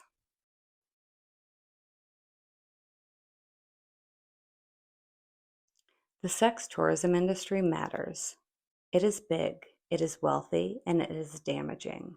It thrives on the poverty of the Philippines and on the racism and sexism that exists. It exposes women and girls to violence and humiliation and leaves them in it day after day, year after year, until it has no further use for them. And while Charlie thought he was outside of the reach of U.S. prosecution when traveling to these other countries, that's not actually the case. A statement from the FBI.gov states, "Child sex tourism, it's a crime. Some people might think that what they do overseas can stay overseas, but with CST, when people travel to another country specifically to engage in sexual conduct with children, is illegal, and it's a serious crime." The FBI, in conjunction with domestic and international law enforcement partners, investigates U.S. citizens and permanent residents who travel overseas to engage in illegal sexual conduct with children under the age of 18. Since 2008, the Bureau's CST initiative has employed proactive strategies to address the crime and prosecutes individuals engaging in child sex tourism and working with foreign law enforcement and non-governmental organizations to provide child victims with resources and support services. These crimes are exacerbated by the relative ease of international travel and the internet being a platform for individuals engaging information exchanging information about how and where to find child victims in foreign locations. CST, Florida man who traveled to the Philippines to exploit children, sentenced to 330 years in prison. A 56-year-old Florida man who frequently traveled to the Philippines to have sex with children and make video recordings of the abuse will be spending the rest of his life behind bars for his crimes related to CST. David Paul Lynch was convicted on multiple counts of producing and receiving child porn and traveling with the intent to engage in illicit sexual conduct. A federal judge recently sentenced the Venice, Florida resident to 330 years in prison. Evidence in the case revealed that for more than a decade, beginning in 2005, Lynch made regular trips to the Philippines to have sex with children. Prior to traveling, he facilitated his illegal activity through online communication with individuals in the Philippines. In one case, the mother of one of his victims. He used an online message to receive pictures and to arrange travel, said Special Agent Daniel Ward, who supervises the FBI's Fort Myers Child Exploitation Task Force in the Bureau's Tampa Division. His youngest proven victim was 11 years old. He produced child pornography of at least 3 Filipino children on his visits and also solicited child porn via email from a 4th victim. The FBI was contacted about Lynch's suspicious online behavior as a result of a long-standing partnership with the National Center for Missing and Exploited Children, which had received a tip from security personnel at the internet sites where Lynch had posted pornographic images of children. He had no history of being a sexual offender, but the child pornography he was receiving online caught the attention of officials at social media platforms he was using. There were no questions these were little kids. The FBI opened an investigation, and in December of 2016, Lynch was arrested in San Francisco attempting to board a flight to the Philippines. A simultaneous search of his home in Florida uncovered dozens of self-produced images and videos of child porn from his previous trips abroad. Megan Buck, a Sarasota Police Department detective, investigated the case and arrested Lynch at the airport. The internet has made it relatively easy for people like Lynch to exploit children overseas, she said. He was convicted by a federal jury on October 2017 on 8 counts related to CST, and a judge sentenced him in January 2018 to 330 years in prison. The sentence he received sets a precedent and really sends a message. The community is not going to tolerate this kind of exploitation of children anymore. Venice, Florida is a literal 15-minute drive from where I used to live. And we might be wondering why Charlie wasn't also charged with the same crime. I think the main reason is first-degree murder is a more serious charge. I also believe that this was probably a backup plan if he, for some reason, didn't get convicted of the murder charge. Because the FBI was keeping a very close eye on Charlie and his travels. And please listen to what division of the FBI the secret agent who did the bump works for. Sir, please introduce yourself and spell your name. My name is Oscar E. Jimenez Jr. My first name is O-S-C-A-R, middle initial E, J-I-M-E-N-E-Z. How are you employed, sir? I'm retired. What about back in 2016? I was a special agent with the Federal Bureau of Investigation. How long were you employed with the FBI? I was 22 and a half years. What were your duties back in 2016? Back then, I was assigned to a violent crime squad working human trafficking and innocent images. The Department of Justice defines CST, or the extraterritorial sexual exploitation of children, as the act of traveling to a foreign country and engaging in sexual activity with a child in that country. Federal law prohibits an American citizen or resident to travel to a foreign country with the intent to engage in any form of sexual conduct with a minor. It is also illegal to help organize or assist another person to travel for these purposes. This crime is a form of human trafficking, also referred to as CST. Convicted offenders face fines and up to 30 years of imprisonment. Operation Innocent Images began in 1994, in which agents pose as children online to engage with suspected pedophiles and also act as consumers to child pornography peddlers. And I think it is absolutely no coincidence that this is the agent chosen to be included in this investigation. I'm not sure who all caught this from the first time I posted it, but please look at what's painted on this concrete roof. Fuck boys, written in English while children walk over it and play next to it.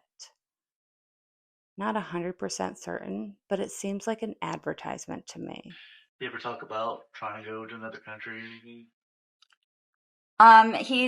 He did say, oh, well, if I did it, I would have left by not another country. Because he's like, I'm a free man and I can go.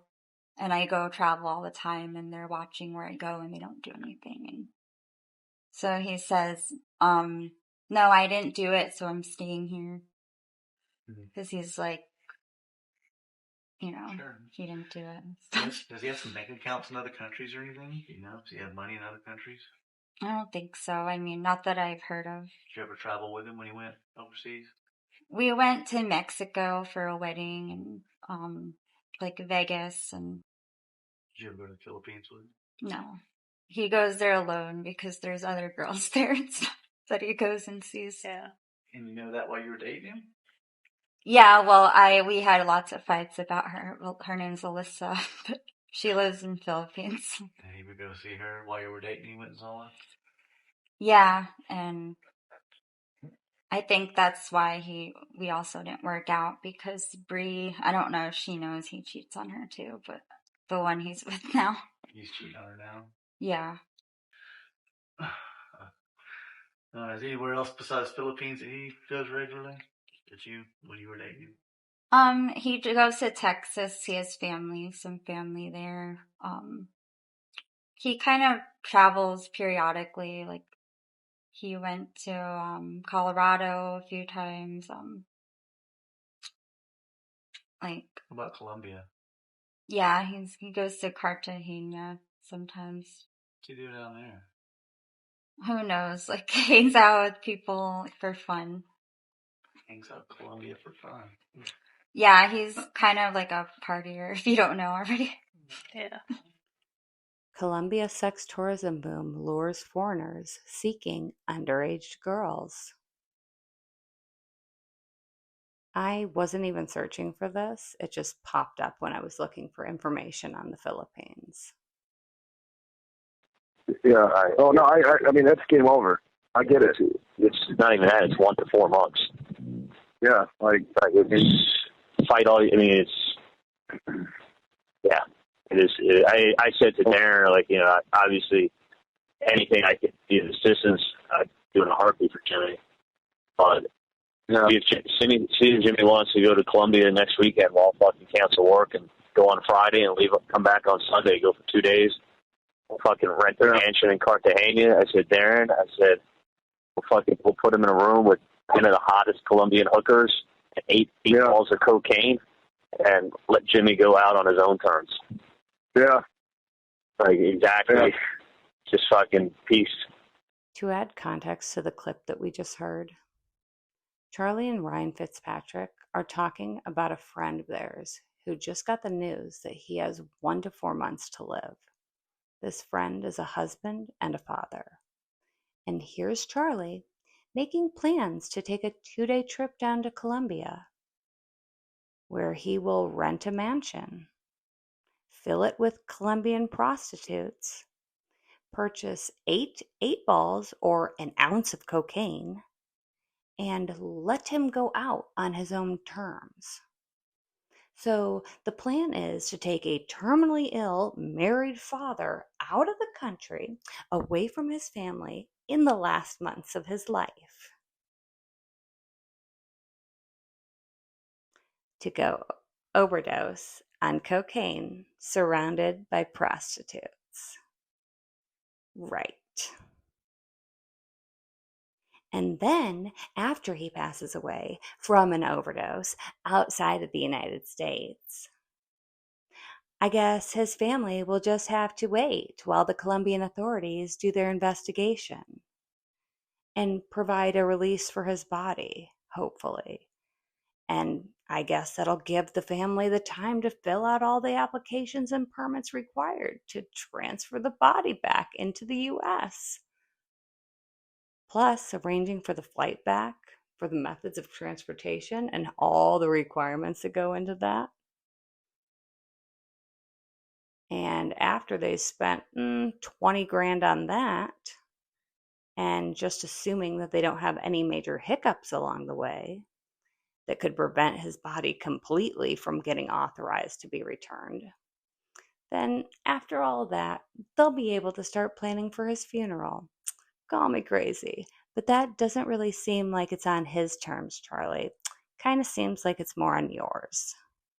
And I very highly doubt that this man wanted his final curtain call to be cheating on his wife, away from his kids, and out of his mind high on coke. Not only that, but immediately after receiving the news that you have 1 to 4 months to live, spending 1 week with your family, and then jetting off to Colombia to go out on your own terms, robbing them of all that time they could potentially have with you. I think this gives a really clear picture of how out of touch Charlie is with reality.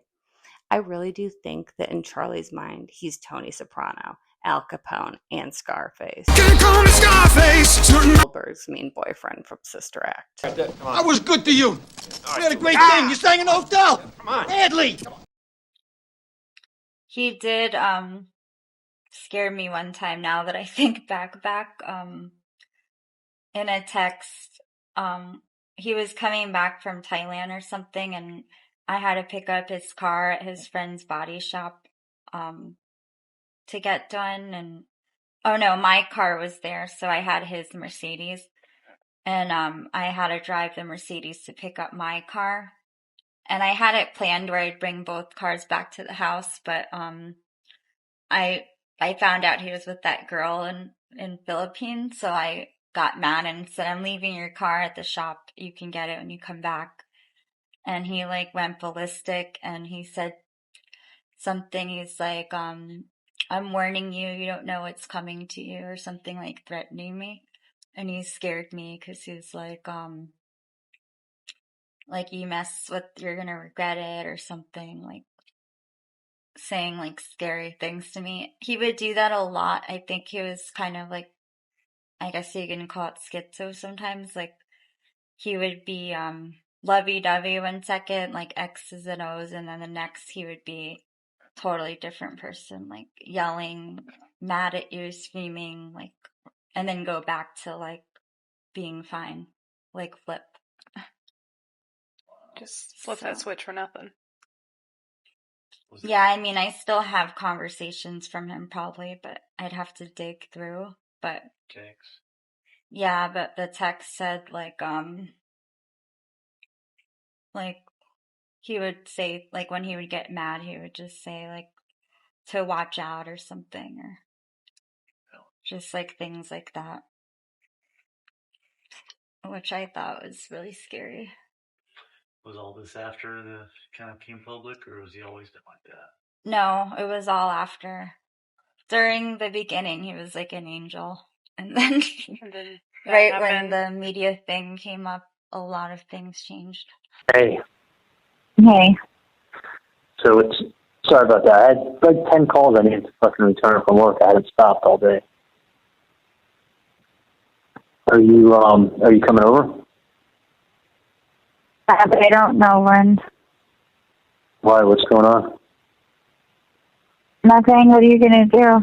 Work out and then watch the basketball game and eat lobster. What are you planning on doing?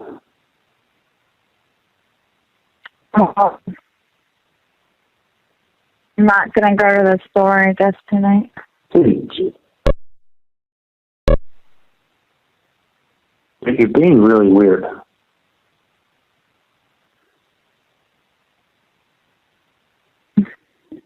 I just felt weird all day. What? I felt weird all day. So why don't you stop being weird and come over?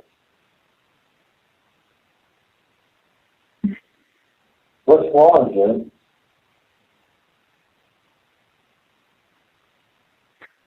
I don't know. I just felt sad since last night.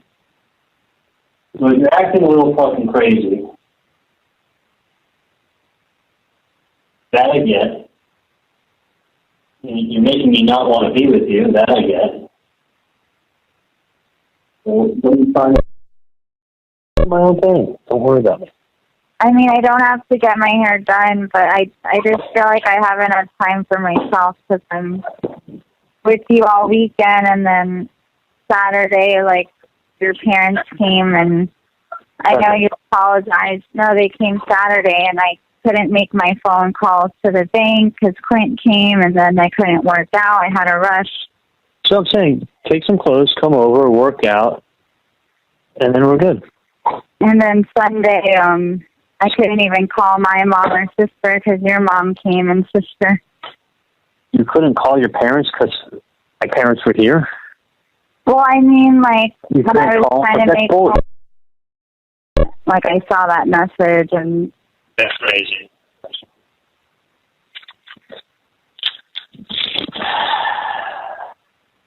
So we had a nice weekend, so let me get that crazy.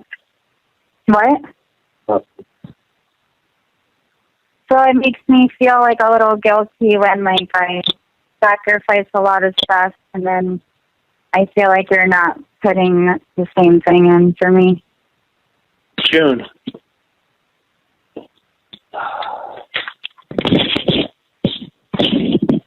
I understand what you're saying, but you're wrong.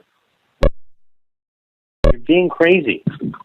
I've been texting Scott all fucking day.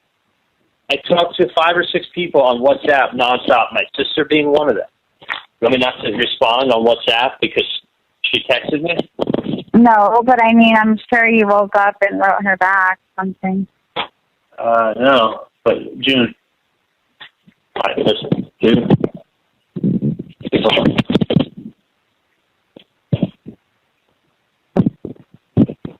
And I just feel like you'd rather be with her or something. Well, when you're acting the way you are, yeah, you are right. I would rather be with her. No, before I acted like this. No, when you're acting like this, I really would rather be with her. I'm not going to lie.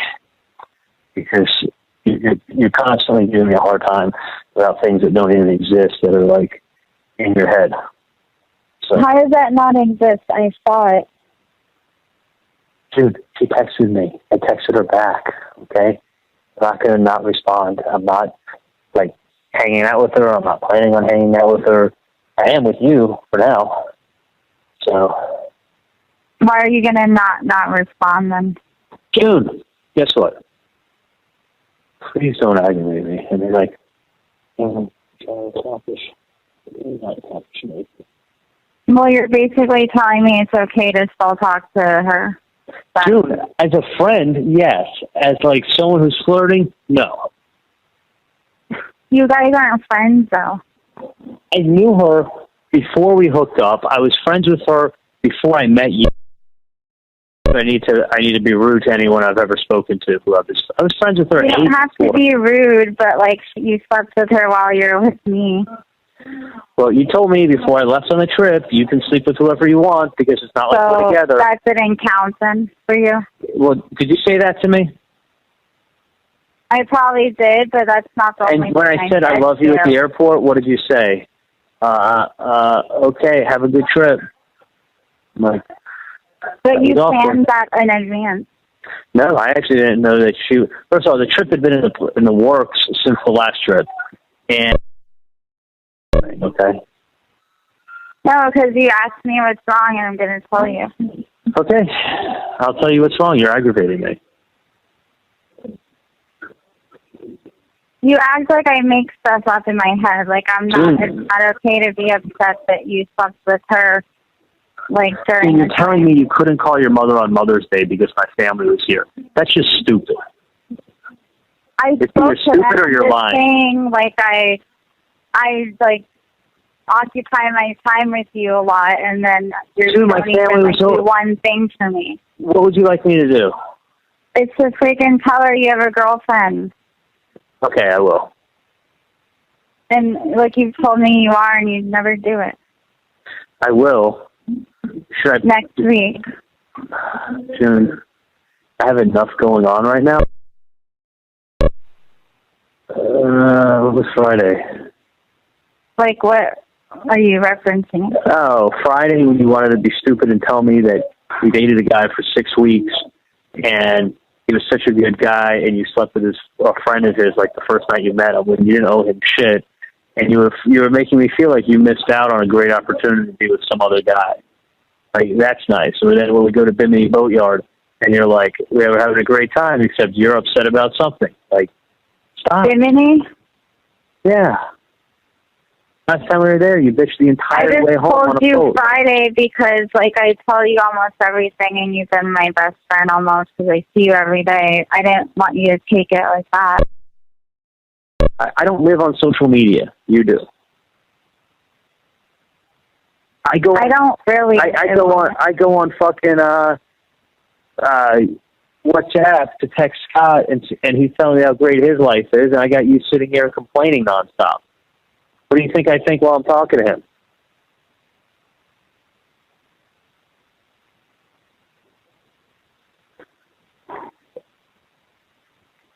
I'm not trying to complain. I just thought you didn't talk to her anymore. I really don't. I mean, she's always talking to text. All right, Jen, do me a favor. Only come over if you're going to be nice tonight. If you're going to be a pain in the ass, please stay home. It's 8:30. I'd like to watch the basketball game. I'd like to work out with my girlfriend. I'd like to eat some Maine lobsters. That's what I'd like to do. You want to fucking complain and bitch and do your hair. So do that, and I'll do me. So complain, bitch, and do your hair with somebody, and we're good. I do, and I'm trying to spend time with you, but you just not easy. Well, it just doesn't make me feel like you do when you're talking to him. I miss the days of having a fucking awesome, smart girl who was beautiful and used to come over and watch the basketball games with me. I do. I'm so happy I have someone who fucking whines and complains and is always upset. That's what I'm grateful for. I'm happy. My life is great now. Well, what would you think if you're... June, you make me want to be with other girls. Stop. What would you think of you or me and you saw it? June, I would tell, if you told me they texted you, you know, how was your weekend, and you texted them, it was good. What a complete asshole Charlie is. I love how him sleeping with other girls is no big deal, and texting other girls that he's likely sleeping with, still also no big deal. But June simply talking about an ex-boyfriend offends Charlie. And what a manipulative fuck when June says, you asked me what's wrong, so I'm going to tell you. And he responds with, I'll tell you what's wrong. You're aggravating me. I mean, God forbid that June wants her boyfriend to be loyal to her. And at this point, they have been dating for more than a year. My heart really goes out to June. I know a lot of people make fun of her. But I don't think that's at all fair, seeing that the only footage we have of her is from highly stressful situations in which she was asked to testify against a man who she clearly still had very strong feelings for, who very clearly manipulated, gaslit, and love-bombed her to the point where she didn't know which way was up. But she is currently absolutely killing it, working it as a realtor in South Florida. And although she was very clearly saddened by Charlie having a child and a dog with another woman, God had bigger plans for her and spared her of that burden. And I'm sorry, but her entrance and exit into the courtroom was iconic.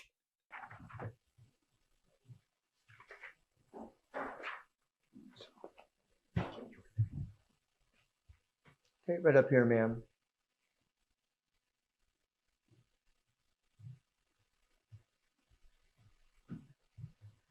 Good afternoon. Thank you. Please call your next witness. Yeah. State calls Wendi Adelson.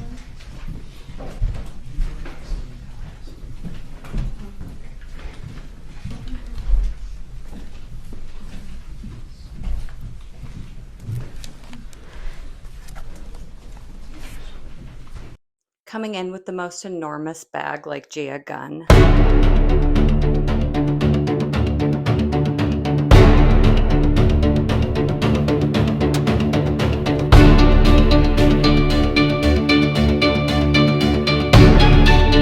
Just got off the boat, you know, a little trip from Asia, just landed like fresh tilapia.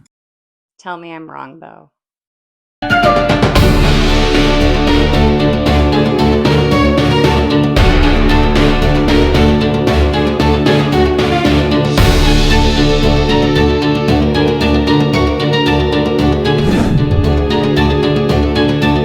She's an icon, she's a legend, and she is the moment. Now, come on now. I was telling him I used to work juvenile justice a little bit in forensic psychiatry. He gave me the creeps. But I could see I could see you don't follow the rules, man. I mean, that's how he lives his life. Goes to South America, sees prostitutes. I mean, he does his own thing. The irony of all this is what Wendi does for a living. Good morning, everybody. We're going to go ahead and get started. We'll have a few guests coming in a little bit late. So once they come in, we'll just allow them to sit there in the back rows. Welcome to our 6th annual Spanish language celebration. We have a special guest with us this morning, Ms. Wendi Adelson. Did I get that? Yes. She finished her master's degree at Cambridge University in international relations, and also came back to the United States thereafter and finished her law degree at the University of Miami. Since 2006, she has been involved in human rights and representing minors for FSU and the University of Miami in different capacities. She is the author of This Is Our Story, which is a novel about 2 young women who become the victims of sexual trafficking in the U.S. And she is here to share with us those stories. In addition to that, I should mention that this was the book that the Florida State University selected for their freshmen to read as part of their reading initiative. So please join me in welcoming Wendi.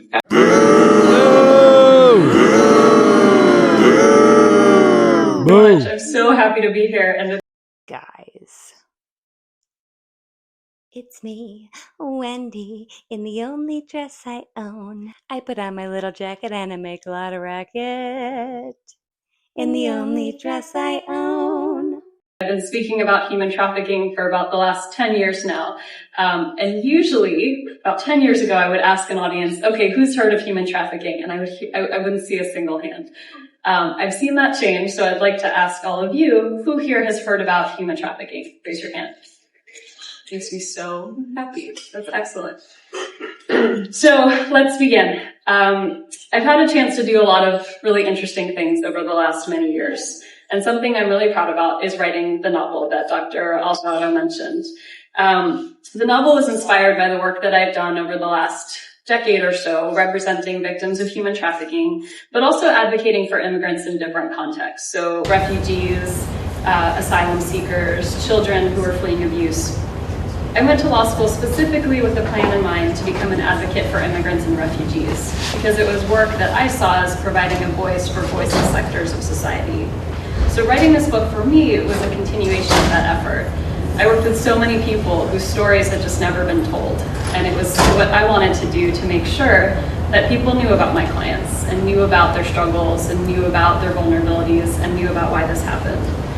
So the book is a softly fictionalized account of 2 particular, well, hundreds of clients that I worked with, but one of the main characters in the story is a young woman from rural Argentina, and she comes to the US to live with a family, to work in their restaurant a little bit, and to hopefully attend school.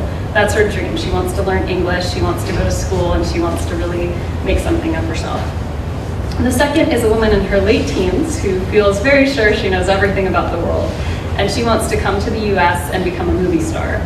She dreams of being an actress. So she actually comes to the US through answering an ad to work in a Chinese restaurant in Atlanta. And she plans to move directly to the silver screen from there, which obviously was a long shot. We know that, but for her, she had very big plans. And the third character is a public interest lawyer that lives in the Florida Panhandle. So that was not really a big stretch for me. So you might be asking yourself, why did this lady write a book?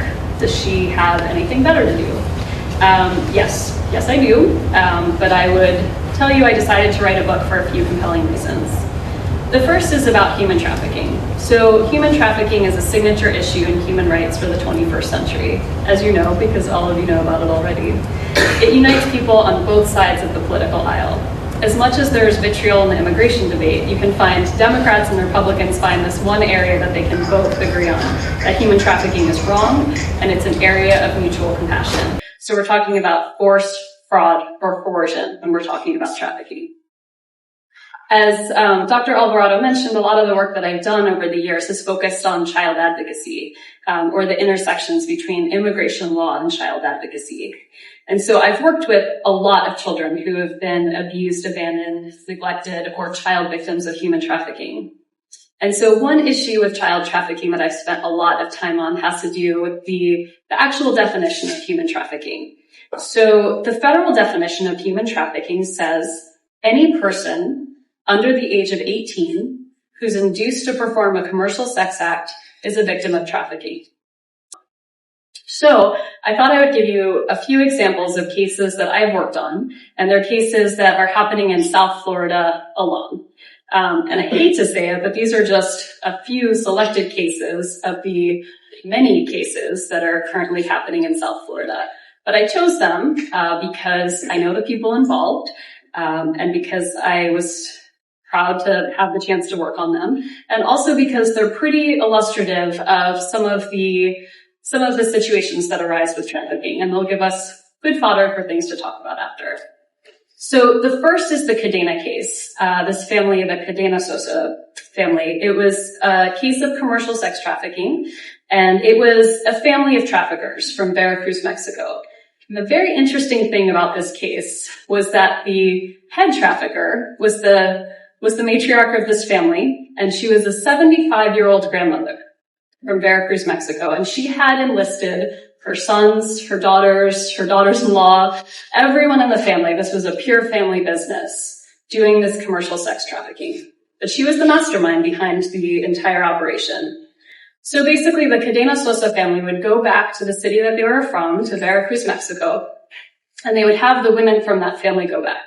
And they would be dressed very nicely in business suits, very professionally, and they'd have big diamond rings on their hands. And they would say to the parents of young girls there, "Look at me. I came from this neighborhood.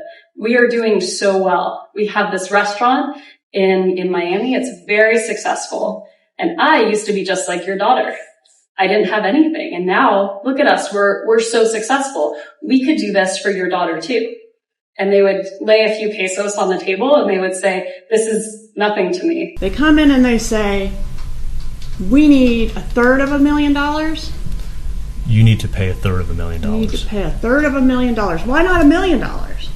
Because when I had told to Katie that the $1 million offer for Dan Markel, I said I was going to pay $333,000.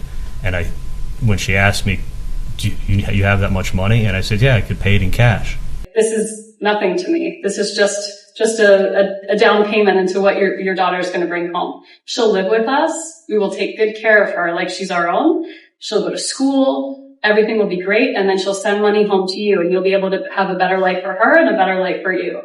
And so parents wanting, as parents do, wanting what's best for their children, they sent them, trusting that these people are from my hometown. They know my family. They know us. They wouldn't do wrong by us.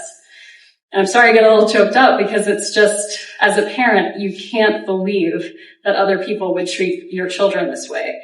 But they did. And so basically parents would let their young girls come thinking they were going to go to school, they were going to have a better life. And basically after they got to the US, the next stop was they took them to Kmart.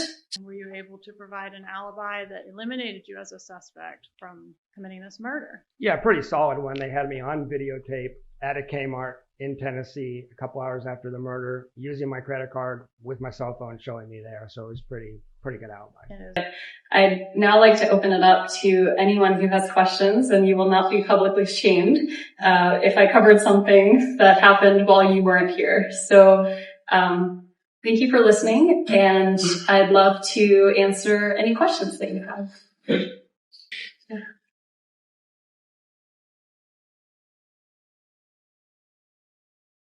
Yeah, I hear you're a murderer, a real fucking ruthless one, and you killed your ex-husband, kind of like a wolf in sheep's clothing. Is there any truth to that? A simple, yeah, will suffice. Thanks. Yeah. Wendi is a lawyer who specifically deals in human trafficking. And just in case we forgot, the Department of Justice considers CST a form of human trafficking. And this is what Wendi posted to her blog the morning of Dan's murder. And in the most tragic form of irony, I got that link for her blog off of Dan's blog in a joyful post praising her, his wife, the incomparable Wendi, for her book signing and her new novel. Our marriage dissolved after the children arrived, as the loneliness of being married to someone that didn't view me as an equal crept in. I do believe he loved me the best way he knew how. I mean, he didn't like fiction, so why read my novel? It was logic, not a lack of love.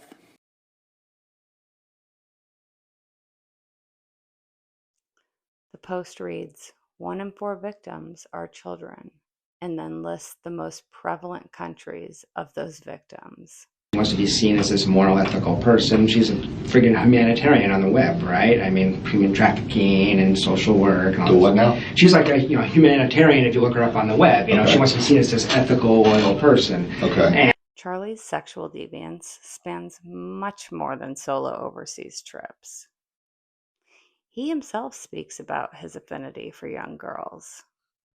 Does she look like a penguin? Okay, so the way her dress looks, she's just helpless and cute. Well, you saw what she was. I mean, she was like crying to you guys in the kitchen. Because, one, I'm a good negotiator, and I make people feel comfortable, so. But tell me that wasn't like... If you were my boyfriend, and you did that shit to me, it wouldn't be pretty. But that's the thing, is you're too smart for me. Did you see how sweet she was in the kitchen? She's like, did she tell you about Illicit? Did he tell you about Illicit too? He goes there alone because there's other girls there that he goes and sees. Yeah. And you know that while you were dating him? Yeah, well, we had lots of fights about her. Well, her name's Alyssa, but she lives in Philippines. And he would go see her while you were dating, you went and saw her? Yeah. Did you see how sweet she was in the kitchen? She's like, did she tell you about Illicit? Did he tell you about Illicit too? I was like, yeah, I actually know everything. And then she was like, well, did you guys have sex today or, before? Like, what do you want me to say? And poor Iris was like, I think we'd be good, not to date, but to raise a child. What do I get out of this? I have your child and my body's going to be destroyed. It's not going to be destroyed. We'll fuck all the time. We'll have a kid. I'll support you. And we'll live happily ever after. Did Iris think I was cool too? Yeah, she thought you were cool. We tried, and then you guys all decided to get really messed up. Both of you. I don't know why. It was just weird. Oh, fuck doesn't. And then here I am cleaning, and then here comes poor little June, and then I'm like, oh, God, no, what is going on here? And then Iris steals the Ben & Jerry's. No response. And that's why when I saw her at Hooters, I'm like, I didn't even expect her to work that day. Because I even said to her, I'm like, dude, you never work Wednesdays. Okay. Now I get a text from her like, all you want to do is like settle down. And I'm like, make up your fucking mind. Like, she's like, you want to settle down and have a family, so I don't think I'm ready for you. Then the other text was, all you want to do is fuck. Like, you're dumb. So, okay, but do you still have interest in her or what? I wanted to get to know her. I mean, I thought she was incredibly cute. And I did have fun when I hung out with her. And I do like the fact that, listen, some people like older men, some people like older girls. Some people like younger girls. Like, I like the fact that she was very young. She was 19 when we fucked. Even though she's 20, I'm still okay with it. It's painful. So, but that's just kind of stupid then that you're looking in all the wrong places. And I'm still single. And that's going to be your problem until you're 45. And then I'll settle down. We'll settle down together. Cool. We will. We will. No, you're going to come visit me in my little house, waterfront house. The balcony and paddleboard with Zoe. And then you just come over by appointments. And I just fuck the shit out of you. But that's all you want to do. Make up your mind. Do you want to settle down? Do you want to... And he's coming in June. He's going to do anesthesiology at Jackson. Mm-hmm. He's doing his residency. Mm-hmm. Anesthesiologist, and he's coming in June. He's going to live in one of the bedrooms upstairs. You can live in the other. How old is your... 28. Oh, perfect age for me because I like younger boys now. I know you do. Mm-hmm. Can't deal with the older. Mama has to stay young. Mama has to stay young. Mm-hmm. Well, I'm very particular. Mama's going back to the frat house at UM. You should just apply it for your house job as the frat mother. Okay. How that works? No. This is a limited offering. Well, give us a June. You can raise smart babies. And my kids are going to be wearing Velcro shoes. You will. My kid's going to be wearing Velcro shoes to high school because they don't tie knots. Don't do this to me. Just. I'll help you out. I want a smart kid. Get over here now.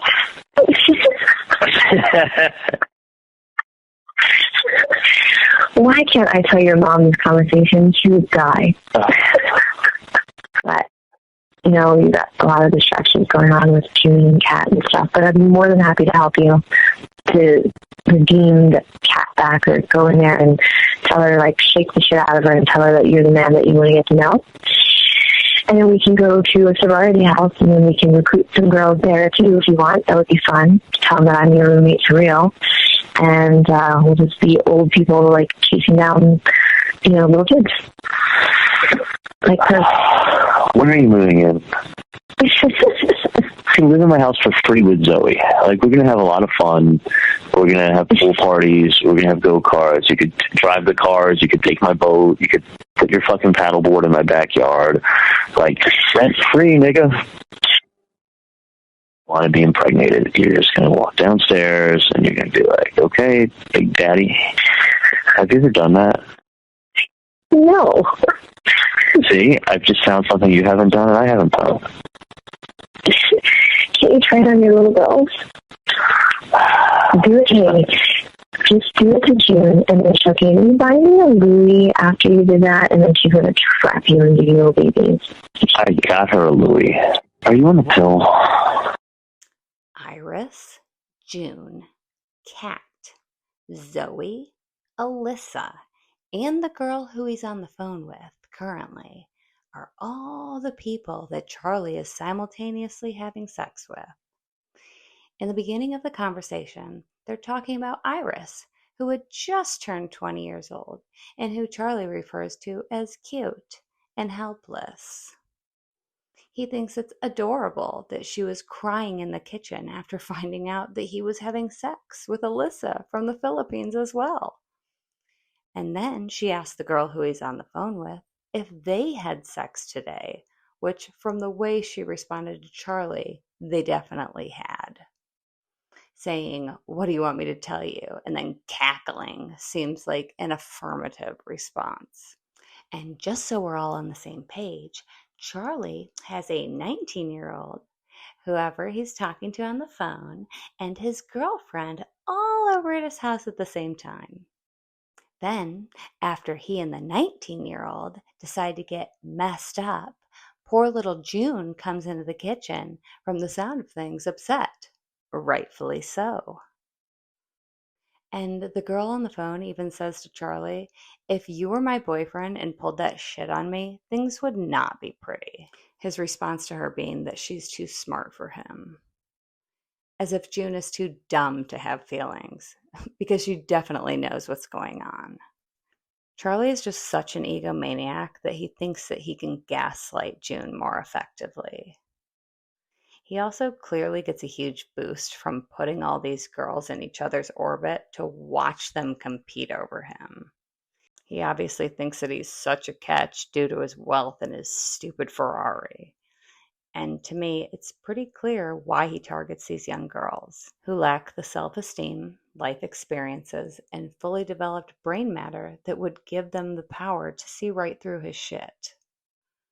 I think almost equally as disturbing as Charlie's conversations is the suggestion from the girl to help lure sorority girls for sexual purposes, which to me clearly gives the I'm not like other girls vibes, which this sort of wanting to outdo the other girl is exactly why Charlie does the shit he does.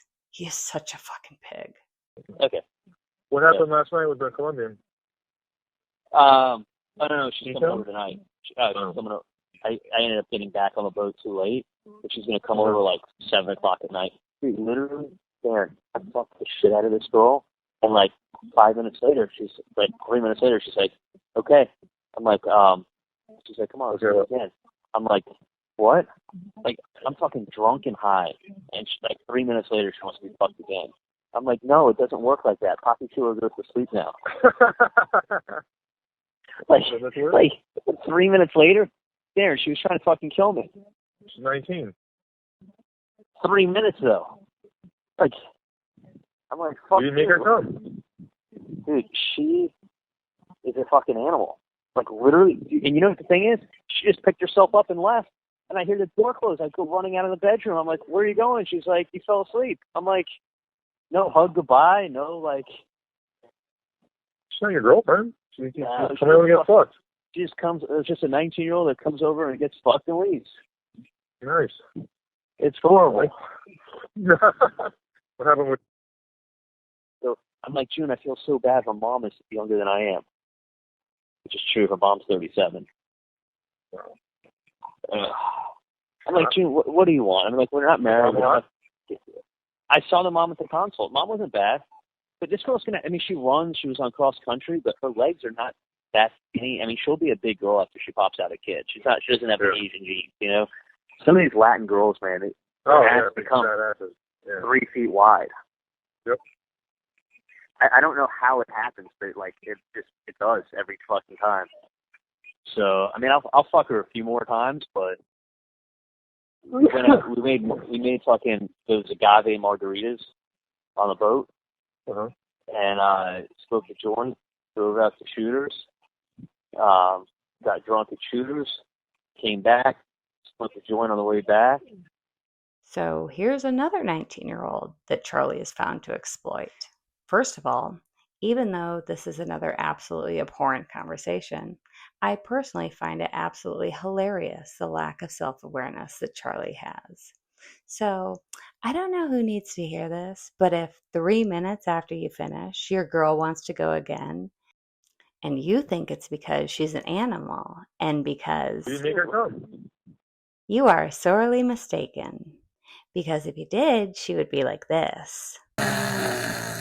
So if she's ready again immediately and then walking out the door the instant you fall asleep. Sorry, Charlie. Papi Chulo did not get it done.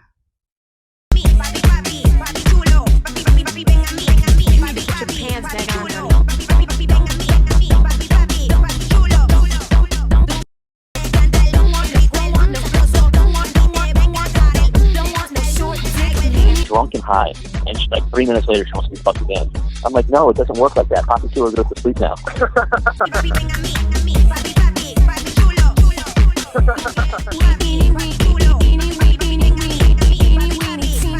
Shriveled little short dick man. You need some fucking tweezers to put that little thing away. That has got to be the smallest dick I have ever seen in my whole life. Get the fuck out of here. She just picked herself up and left. And I hear the door close. I go running out of the bedroom. I'm like, where are you going? She's like, you fell asleep. I'm like, no hug, goodbye. Get the fuck out of here. Hey. I really hear You hear? you don't answer the phone. Yeah, it's coming on my door. All right, I'm coming. And that is the call from the unsatisfied 19-year-old calling Charlie to open the door. How was the weekend? Decent? It's good, man. Fucking, what's it, Tootsies? Dude, the girl with their shoulder rubs at Tootsies is so hot, and I got the number and I'm texting me. Really? Yeah, dude. She's from Uruguay. Oh, that's hot. I know. So I'm going to try to see her tonight. And then I have Wednesday off at work, so I'm going to have her come over Wednesday, and I'll disappear over the weekend. The problem is she works at Tootsie's Wednesday, Thursday, Friday, Saturday night. Yeah. How do you date a girl that works till 6 in the morning? And yeah. I'm like, you can't. And I had to tell him, like, hey, listen, I will buy your shift. You can't either.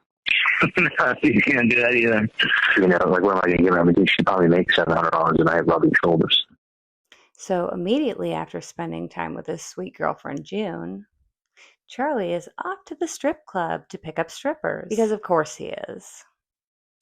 If there is ever a bit of vindication with what a bucket of scum Charlie is, it's this next phone call. I will do it so good to you. Well, Charlie, let's talk about this. Our chemistry is not that great in bed, by the way. You can be a little sexier for me. Or, what? You know.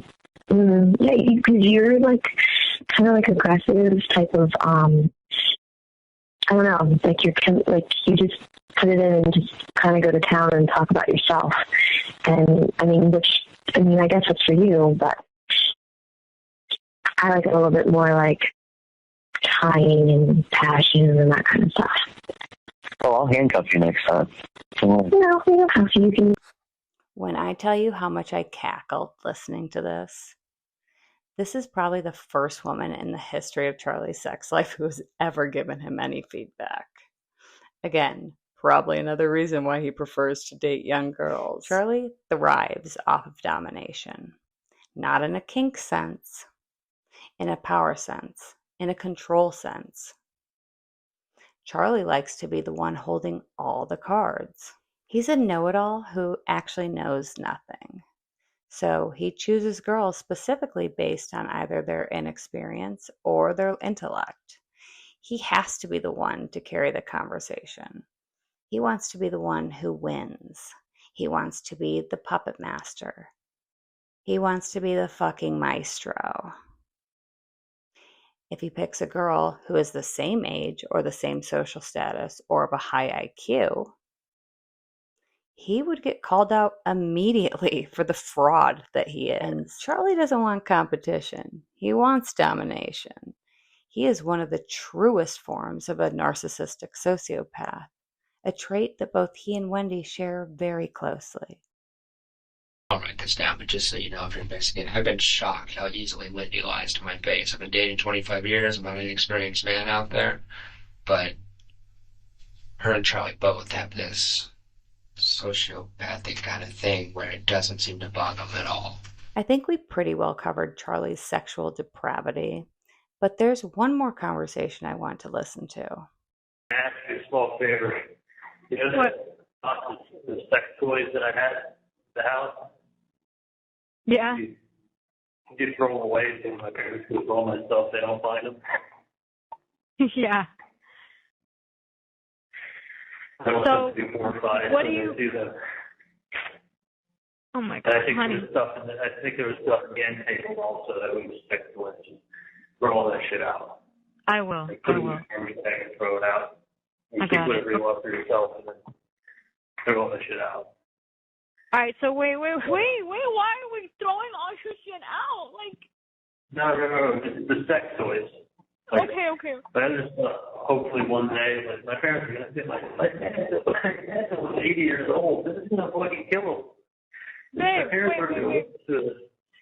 I know. Hold on a second. Like, this is moving way too fast right now. I'm still in shock. So, I will throw all that away, but then now what? Do you want me to leave? Like, are you guys selling No, this house? No, I haven't even discussed the house. I don't even know what the plan is. It's not going to be. It's not like we're doing something this week or next week. It's not like I'm not calling to tell you like, hey, you got to get out by Thursday. We have got so much other shit going on. Not like that at all. But I was just saying, like, I'm letting you know I'm not ever coming home. Like, I'm done. So I have, yeah, that's what I was just saying. I didn't want my parents to dig into sex toys and give them a heart attack. I'll throw those away. That's fine. But yeah, that's no way. So I just don't want them to do that stuff. Not that it's a big deal. Honey, you know you're 47 years old. Yeah, I know, but like, can you imagine your parents have a heart attack and open up the thing with the sex toys and next thing you know, it's like you are so sex toys silly. No, Oh but my God. they take what you want and throw that away. As far as I don't know if what you've already done with my clothes and stuff like that. It's all folded nicely. I haven't even touched the closet like that. I just added my stuff in there like it was before. Like, it's nothing. I know my parents are going to have a hard time because it's like you're doing someone's eyes, pretty much. Like, huh? It's kind of like what you're doing, like you're doing somebody's eyes. You know, you got to go through all this stuff without them. Your parents knowing you have sex toys. No! Your parents knowing you're a murderer.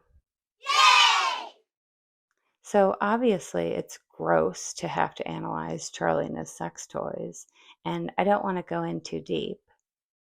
No pun intended. But I have questions. And as we've learned, Charlie's not really a one-woman kind of guy. Cause I ain't your Mr. Nice Guy. More like the meet you, take you home and fuck you twice guy. Multiple partners, sometimes on the same day, a pig. So it's not like I'm surprised to hear that he has a collection of toys. With the number of women in his life, it skeeves me out, to say the least. And it's not just the number of women, but the amount of people that he just meets and brings straight home to do the nasty. And I'm sorry to have to be talking about this, but Charlie doesn't strike me as the type to use protection. We hear him straight up ask the one girl if she's on the pill. And it's not like he told Janice to throw away the sex toys and his condoms. So is he running these through the dishwasher? Tossing them in the wash with the sheets? Does he just have like a big jar of Barbicide sitting on the nightstand? Because I can't see him hand washing these. And personally, I don't think there would be any method someone could do to make me feel comfortable reusing something like that. My apologies if you were like eating something during that. But he's talking about how horrible this is going to be for his parents if they find them.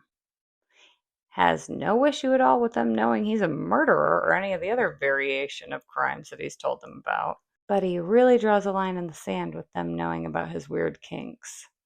The ironic part about him making sure these are all thrown away to prevent his parents from seeing them when they go through his stuff is the fact that Harvey and Donna were never planning on emptying out Charlie's house. Because a mere 2.5 hours after this call ends, Charlie makes a call to his parents, which drops after just 8 minutes. A call in which Donna makes a fatal flaw by not hanging up the phone. A mistake that gives everybody direct insight to her plans to flee the country. Shit. You can't hear me again, right? Charlie? Charlie, can you hear me? Can you hear me? I'm sorry. The fourth time that they cut the line each time. You have to pay for every minute, but they keep charging every time you reconnect. They say that doesn't happen. Listen. Oh, you have to pay for every minute? How apropos that you'll be paying for these 17 minutes for the rest of your life. I mean, I'm sure he'll call back or just keep getting disconnected. I know. Go to prison.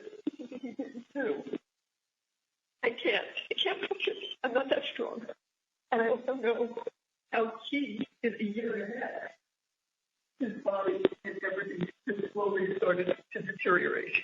I'm old. I have a life. We had a great marriage. Happy, we traveled, we lived good. I was really not unhappy. And I wasn't willing to just say goodbye and let life have a good night. It's not fair. It is not fair. You guys are trying to, again, oh, he's in there. Night, night. It wasn't painful. I should go to sleep. We bought our cemetery property a couple months ago. We're good. I'm good. Look, got to make a decision at some point. So after speaking to Dan this morning and knowing what they're thinking up there, I don't know if we'll make it out in time. I really don't. But Dan said, you might, or you might do all of it, get to the airport, and they'll stop.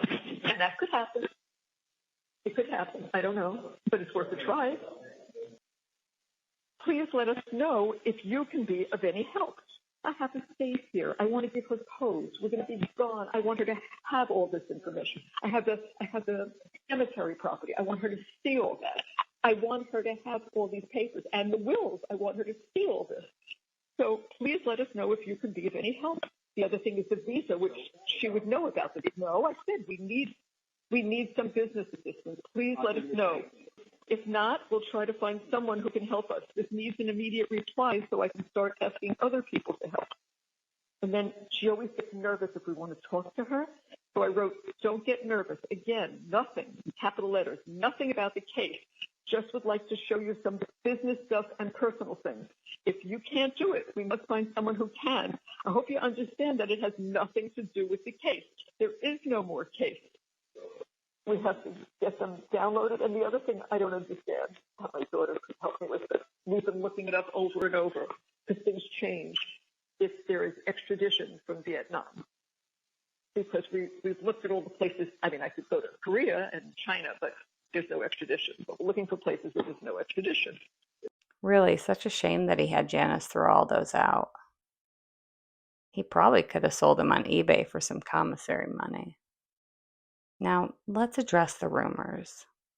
But as far as seeing stuff pertinent to the crime, I met her brother Charlie when I was down there in Miami for Immokalee. You may recall that I said I found him to be a very strange person, very aggressive, verbally. He takes sex tourism trips to South America to have sex with underage prostitutes. Wait a minute, back up a second. Yeah, he takes sex tourism trips to South America to have sex with underage prostitutes. Sex tourism? Yeah, okay. Yeah, South America. I'm kind of a sheltered guy. Well, I was shocked not only that he would tell people he did that, but that he would tell his younger sister. That was strange to me. Very odd. And there's this odd dynamic between them. The whole family is real weird. Most people that spend time with them say this is, social workers might consider incest in this family. Is there violence in this family? Something's up with this family. But I mentioned to you that he talked in the hot tub about punishing a girl by anally violating her in front of Wendi and I, like bragging about the fact that he'd hurt this girl because she had got him in an uncomfortable situation. So he came off like an offender to me. He came off like a, kind of sociopathic, like this is strange. He just met me. He's telling me this. It was really, really weird. Okay. The family is important that you know this actually, man. The family is so unhealthily enmeshed, so completely enmeshed, that Wendi is not really an adult.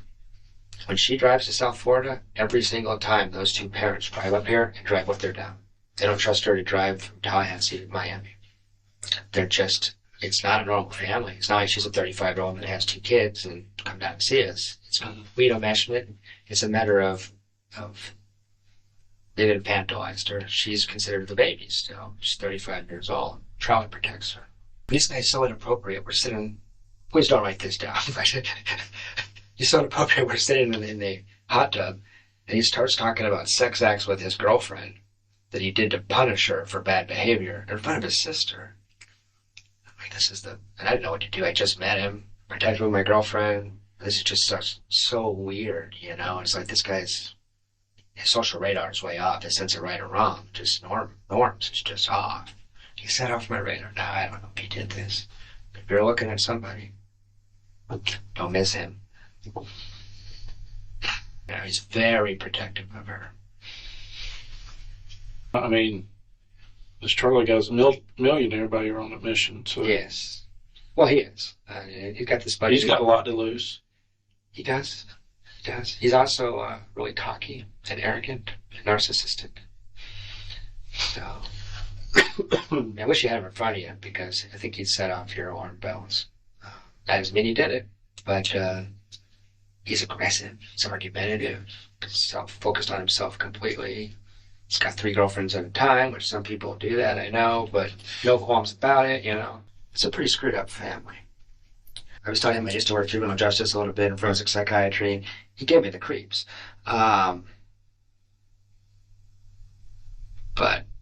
I could see I could see you don't follow the rules, man. I mean, that's how he lives his life.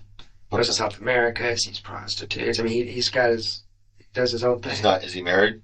No, he's got 3 girlfriends at all times. Okay. Rotates them, and they don't know each other exists, and that's not a crime. Right. But the ease with which he did it was no empathy for other people. That's kind of a deceitful person to start with. Sure. The whole family, really. This guy has very little empathy. He's just a weird guy. I'm not saying he did. I'm just saying if you're looking at somebody, you can't miss Charlie.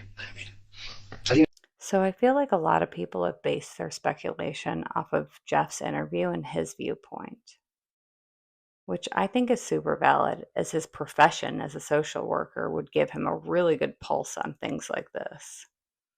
But I think there's something even more disturbing that also supports this theory, and it has nothing to do with what Jeff has to say, but what Charlie does. So I kind of like the only funny story I can tell you from the trial. So there was a point at which I was standing up just to stretch. I was standing up behind my chair, kind of where the balance is, and I looked over and I see this girl with long curly hair, and she's like okay looking. And then I'm looking at her, and there's this girl sitting next to her who's like smiling at me. She's wearing this blue dress. She's got a Jennifer Aniston. I'm like, oh, that girl's pretty cute. She's smiling at me. And I'm thinking, it's probably like some law school students from the school or local. Maybe. Like I've heard sometimes with like people get high profile cases, they get people that like get attracted to them and they become like groupies or something like that. But he's giving me like a really warm smile, and like little blonde was like waving hi to me, so I'm looking at them and smiling at them back and I nod my head. And then Dan comes over to me. He says, "You can stop looking at your sister because there's a lot of people here. You know, you shouldn't be like saying hi." I go, "What?" I go, "Dan, I didn't see my sister. Is my sister here? Or where is she?" He goes, "That's actually the one thing that's kind of funny." He goes, "You were just smiling and nodding your head at her." I go, "Oh shit, Dan." He goes, "That's her friend Toba, and that's your sister." No, it was Morgan. She was sitting right in front of the Markel. She was sitting to Wendy's left. Yeah. Or whoever it was. Yeah. He goes, "Charlie, the girl must lose your sister." I go, "Oh shit, I had no idea." I thought she was like attracted to me, smiling and like acknowledging me, and I was smiling back. I'd never seen Wendy's hair like that. I guess it's been so long since I've seen her, I didn't realize that was her. I didn't know it until he like called me and he's like, "Stop, because you shouldn't be making contact with anyone in the gallery." Right. I know. I called him out. I thought these girls were saying hi to me. He goes, "That girl's your sister." I go, "Oh." Wow, you never told me that. What's that? I said you never told me that. I haven't heard that before. Yeah, I didn't know it until after. And I saw them looking at me, and like the blonde like gave me a little wave with the hand. Yeah. So I thought people were being kind to me. So like, yeah, I'm like, man, because he said something about my sister being here. I'm like, where is she? I haven't seen her yet. That's what I was just talking to you about. Like, you shouldn't be making contact. I go, I wasn't talking. Where's my sister at? That was your sister. Like, oh. crazy. Yeah. And I was only 40 people on these saws from the defense table to where she was sitting. It couldn't be more than 35, 40 feet. So it was like, I don't know if that's Jack or funny or both. But, that sums everything up. Well, I guess that does sum everything up. I don't find it sad or funny as much as I find it disturbing. He is genuinely trying to say that he didn't recognize Wendi from 30 feet away because he had never seen her hair be worn like that. Charlie. You've never seen her hair like that, Charlie? Like what? Down? Like the way she wears her hair 99% of the time? Wendi's new hair.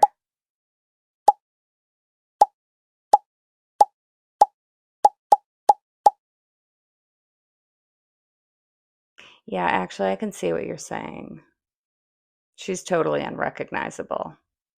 Like a completely different person. I mean, if he really saw Wendi and genuinely didn't recognize her, why not just say that? Why does he have to add in all this other shit about her making eyes at him, finding her attractive, and basically flirting with her? The tone of his voice when he is saying that he doesn't know is very odd. I go, oh shit, man. I go, oh shit, I had no idea. I go, oh. I didn't know it until after. Like, oh. Charlie's normal speaking voice has a very high level of confidence, a certain amount of conviction, and a pretty strong passion to it.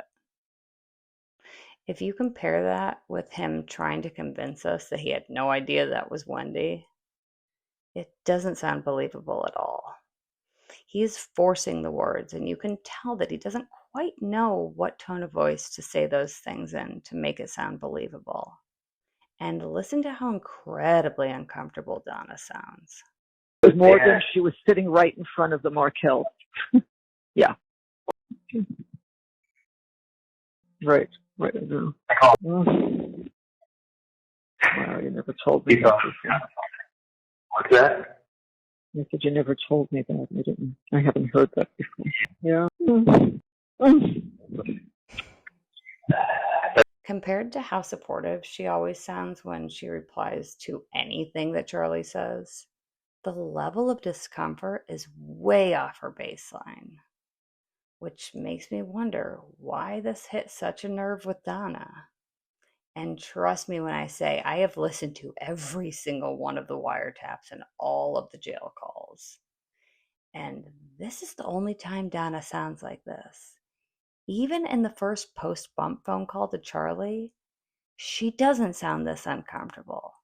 She sounds nervous, she sounds scared, but she doesn't sound unnerved like she does here. Which begs the question of if Donna knows something. A dirty little secret, perhaps. Some flowers in the attic stuff. A relationship maybe that's a little too close between Wendi and Charlie. Because it doesn't seem like there's anything that Charlie tells Donna that she's not 100% here for. So why is she so incredibly bothered by this conversation? I think both Charlie and Wendi lack of moral compass and complete disregard for societal norms, paired with both of their sexual promiscuity. And we've outlined Charlie's throughout this entire video, but both Jeffrey Lacasse and Sarah Youssef talk about Wendi in the same way. Sarah states one of the primary reasons behind ending her friendship with Wendi was how deceptive she was towards the men that she was dating. She said, quote, I feel like she was being misleading to a lot of the people that she was dating and making guys feel like they were the only one when they were not. We had a good family life, terrible romantic relationship because she was cheating me all the time. But one thing about Wendi is this is where I worry about the crime. She's very easily influenced. She doesn't have much of a sense of self. And when she was with Danny, she kind of became Danny's extension of Danny, attached herself to him. She didn't attach herself to Zach. He was into polyamory and having multiple partners. He's bisexual. So she started doing all this crazy stuff. Zach was encouraging her, from what she said, to have sex with lots of people, not just him. I worry about her. So I'm just seeing her, and doesn't want to be controlled, but she does want to be controlled. I mean, she into a lot of sex stuff and things where she wants to be told what to do. And one of the things I worry about is that somebody came up with this idea and she went along with it because she doesn't know how to say no. She hates confrontation, things like that. So Charlie's pushiness paired with Wendy's willingness to go along with things, I feel like only increases the likelihood of this being possible. And I understand to most of us the thought of this seems very out there. And I'm sure in the same vein, the thought of killing somebody to get your own way is also very out there. As is the idea of traveling to developing countries to victimize children is very out there. And I know we think this because we form our own opinions based on our sets of beliefs, morals, and experiences.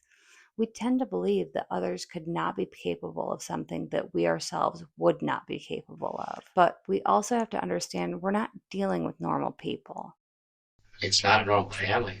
We are dealing with people who have seemingly never had to face any consequences for any of their actions. We are dealing with people who have zero empathy for others, that do not feel like they have to follow the rules set by society. Although the prevalence of sibling incest is not entirely known due to the secretive and unreported nature of it, there have been many studies and articles written about it. In an article published in the Canadian Journal of Family and Youth titled Incest, A Threat to Family Security, the authors state the following. Incest, from the Latin word impure or soiled, refers to sexual activities between a person and a close relative, such as a parent, a brother or sister, a grandparent, an uncle, or an aunt. Although brother-sister incest is probably the most common, it is on record that most cases of incest reported to the authorities involves an adult-child interaction. Research on incest have discovered father-daughter incest is the most common frequent pattern. However, in reality, father-daughter incest seems to be less common than brother-sister incest. This is due to the fact that sexual activity between siblings in most cases are not reported or the siblings are brought into treatment. For example, they found that 4% of men and women have ever had sexual contact with a sibling, but only 0.5% of women had had sexual contact with their fathers, and an even smaller percentage of the men described in participation with parent-child sex. Researchers studying sex therapy clinics found that brother-sister incest was far more common than parent-child sexual relations. Several myths about incest continue to be widely believed. Examples of incest occurs primarily in poor, uneducated families, or incest is committed by a father who is a sexual degenerate, or that claims of an incest by a child are usually made up. The fact is, a child does not make up stories about incest, nor does incest occur only among poor or uneducated families. Rather, incest can occur in any segment of society. The superficially normal family appears to be solid and well-functioning, but internally, they suffer from emotional instability and an emotional incapacity to nurture one another, much less their children. Parents in this family become more estranged from one another, and not only emotionally, but sexually. The mother turns to her mother to help running the household, and the father turns to his daughter for emotional and sexual assistance. Even in this family, when incest is discovered by a mother, in more than 2/3 of the case, she does not try to help or protect her child. Child-sibling incest is considered to be widespread but rarely reported, as it's believed to be the most common form of interfamilial abuse. Sibling incest becomes child sexual abuse when it occurs without consent, without equality, or as a result of coercion. There's relatively little systematic or comprehensive research or information available on brother-sister incest, but for the cases that are reported, they usually involve an older brother and a younger sister, with the brother being the dominant partner. Other cases do exist where siblings are closer in age, while in other situations, sibling incest seems to have been based on mutual consent. There are also other situations where one individual will overpower or blackmail the other into providing sexual gratification, such as a case reported by a 26-year-old woman.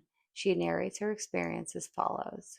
When I was 14, my elder brother, who was 16, found out that I was doing drugs. Apparently, he snuck around for a while and got a whole set of evidence. He then confronted me and told me to give him a blowjob or he'd tell my parents. Now, of course, it would be only pure speculation as to which category Wendi and Charlie fell into, if any. But there were two things in particular that stuck out to me. The first being the part about the family that does not have the capacity to nurture their children, which I definitely feel like the Adelsons are in that category. While I feel like Donna Sue certainly enables and encourages her children, mostly in their abhorrent behavior, I feel like she lacks capacity entirely for love or nurturing. I feel like her relationships with Wendi and Charlie are based on her incessant need for control.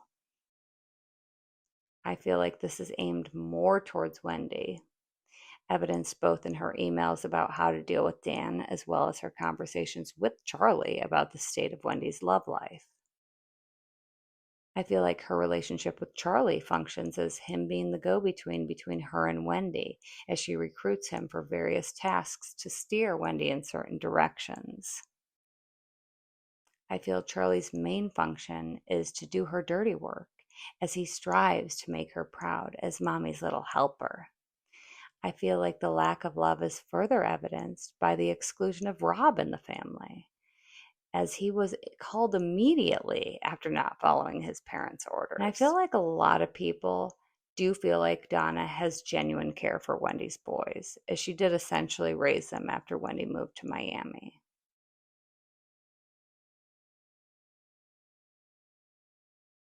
I, however, do not fall into this category. I feel like her desire to take care of the boys was due to her needing a hobby and needing a purpose. And I don't feel like anyone who had even one iota of love for those boys would have taken their father away from them. And this lack of love, care, and consideration bled down to Wendi and Charlie, reflected in their lives and how they treat the people around them. The other thing that struck me in the article was how they reported that 2/3 of mothers who found out about family incest chose to stay quiet, choosing to protect the reputation of the family over the mental well-being of the children, which I feel like is another category that Donna would fall into. And although we will likely never know for sure, there is a pretty widespread theory that something is not right about Charlie and Wendi's relationship. And even though a hunch may not necessarily equal a fact, instincts are powerful and, in my own experience, rarely ever wrong. And I feel like when the same instinct is shared by a large group of people, that just gives more credence to that feeling being correct. I'm not saying that it's true, but I feel like it makes it much more plausible. Don't sue me, Wendi. Or do, whatever. I feel like in a battle of wits, both you and your little lawyer would be heavily outmatched. But I guess we'll cross that bridge when we come to it, huh? I just feel like at the very least, Charlie's sexual deviance has been proven without a shadow of a doubt. And let's hope none of the prisoners have access to YouTube, because I'm sure they would love to hear about this. And I hear they don't take very kindly to men who abuse children. What a delicious twist of fate. So be careful, my little Chari Ferrari, or you might be getting a taste of your own medicine. And I'm not talking about Xanax. You're in a place now where the predator has become the prey. And your little bad boy persona that made you so popular with the high school girls won't get you very far in the land of the big bad men. Friends in here. I could be a friend to you.